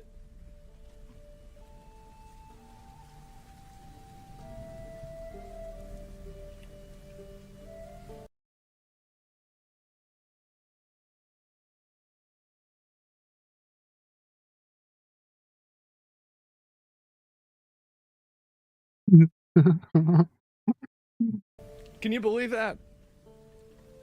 Can you believe that? Wow. He's obsessed. Yes, and the thing is that, and my favorite part about this, well, let me see the first part here, because there was a thing about Ethan as well. And let me go back and I can find it again. It'll take me a second, but we're going to get to it, okay? And is Justice you? Yeah, and so he talked about, apparently, I didn't see this whole thing. The first thing that Hassan mentioned in his University of Chicago talk was Ethan Klein. Naturally, right? That's what matters. I swear to God, not even my pants were that baggy in middle school when I was trying to be a goth kid. This is completely over the line. I didn't even know you could buy Jinko pants anymore. Yes, no, I thought this was gone. Like the last time I saw these was in 2005. Where did this come from? I'm just kidding, guys. These are probably $3,000. Anyway, Oh no, straight up. Those probably are, actually. let's go ahead and look at the rest of it. Yeah. At least a few hundred. Uh-huh. Wow. What do you think of that music? That's the perfect intro music. As soon as there was an Ethan Klein mention, I was like, oh, I'm surrounded by fans. This is... Yo, I'm So he immediately brings up Ethan, right? And then he also goes and he's thinking about me. So even when it's not about me, it's still about me. So let's go ahead, let's listen to this. Here we go. wondering what made you, I mean, I know it's kind of natural to your interest. Why do you think talking about politics works for you on the platform? Like, what are the ways that you have learned to kind of crack that space if others haven't? Yeah, I mean, at first The reason why Hassan is popular in politics is that he's a good communicator. He's online every single day. He started with good connections. That definitely helped. And I think that he's good at reading what, I guess, his base wants. That's the reason why he's popular. That's the actual reason. Destiny made him. Well, yeah, he did have help, and he would admit this, right? That Destiny did help him a lot at the beginning. Being attractive helps, but there's a lot of people that cover politics that are attractive. Sure, but like it's mainly like one of the big differences that a lot of people that are successful have with people that aren't is that they don't put in time. And if you put in time and work, that automatically puts you above 95% of other people. Like, I'm not even kidding you. Like, you totally blow 95% of people, 99% of people out of the water just simply by showing up and working very hard. At first, I wanted That's people why to he's talk popular. about politics because I thought like there were a lot of progressive people Yes. out there. I thought it was like good to show that progressive politics is not shameful, that people shouldn't be afraid of speaking their opinions on these matters. It's like, it's shameful. What is this? The Iraq War? Like, what year is this? When was the last time having progressive politics was shameful? Like 2005? What are we talking about? Matters. And then Asmongold became the largest political content creator. And this is my favorite part about all of these times that he's talking about me, is that every single time that he's talking about me, it's always a veiled compliment. It's about how popular I am, about the fact that, you know, truly impressive that he's living in rot this way. Like, it's kind of funny, isn't it? That all of these cases, he's complimenting me. It's about how great I am. Yeah, like, it's really kind of funny. Every single time, living rent-free. Yes, exactly. Okay, so he's talking, of course, about me. Shouldn't be afraid of speaking their Right. opinions on these matters. Right, of course. And then Asmongold became the largest political content creator on the platform, and some people know who that is. Yes, some but, people know. He's They do. a right-wing commentator now, the biggest right-wing commentator in North America, actually. And now I'm like, maybe don't. Bro, the glaze is insane. Like, and by the way, I never, like, I wasn't even right-wing. No, I mean, and also, as far as I know, there's not a lot of left-wing commentators that are more popular than me either, right? If we're keeping count. But I don't really worry about that. I don't think about that. It's not a big deal. And so, yeah, like, where is this?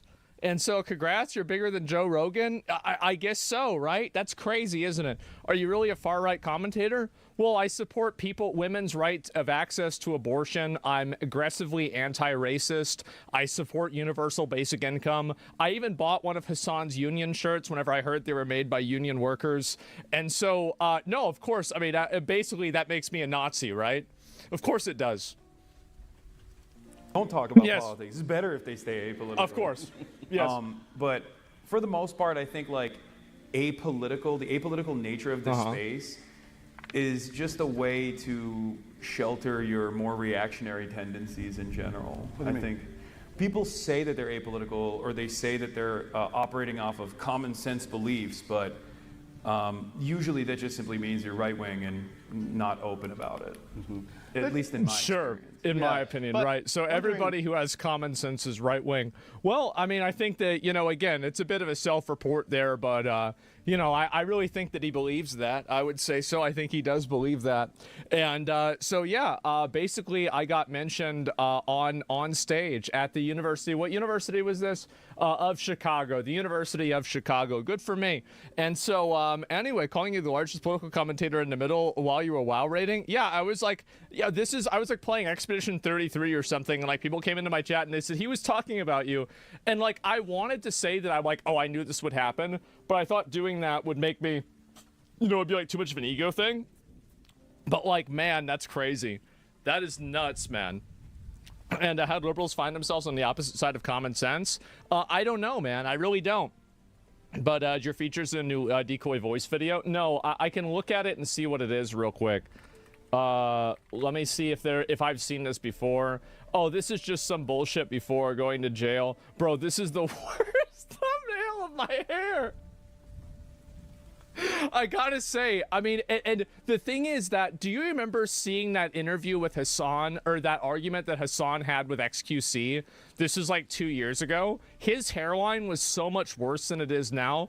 I need to figure out what he's doing, because bro, like, we've got to start this shit 2 years ago, okay?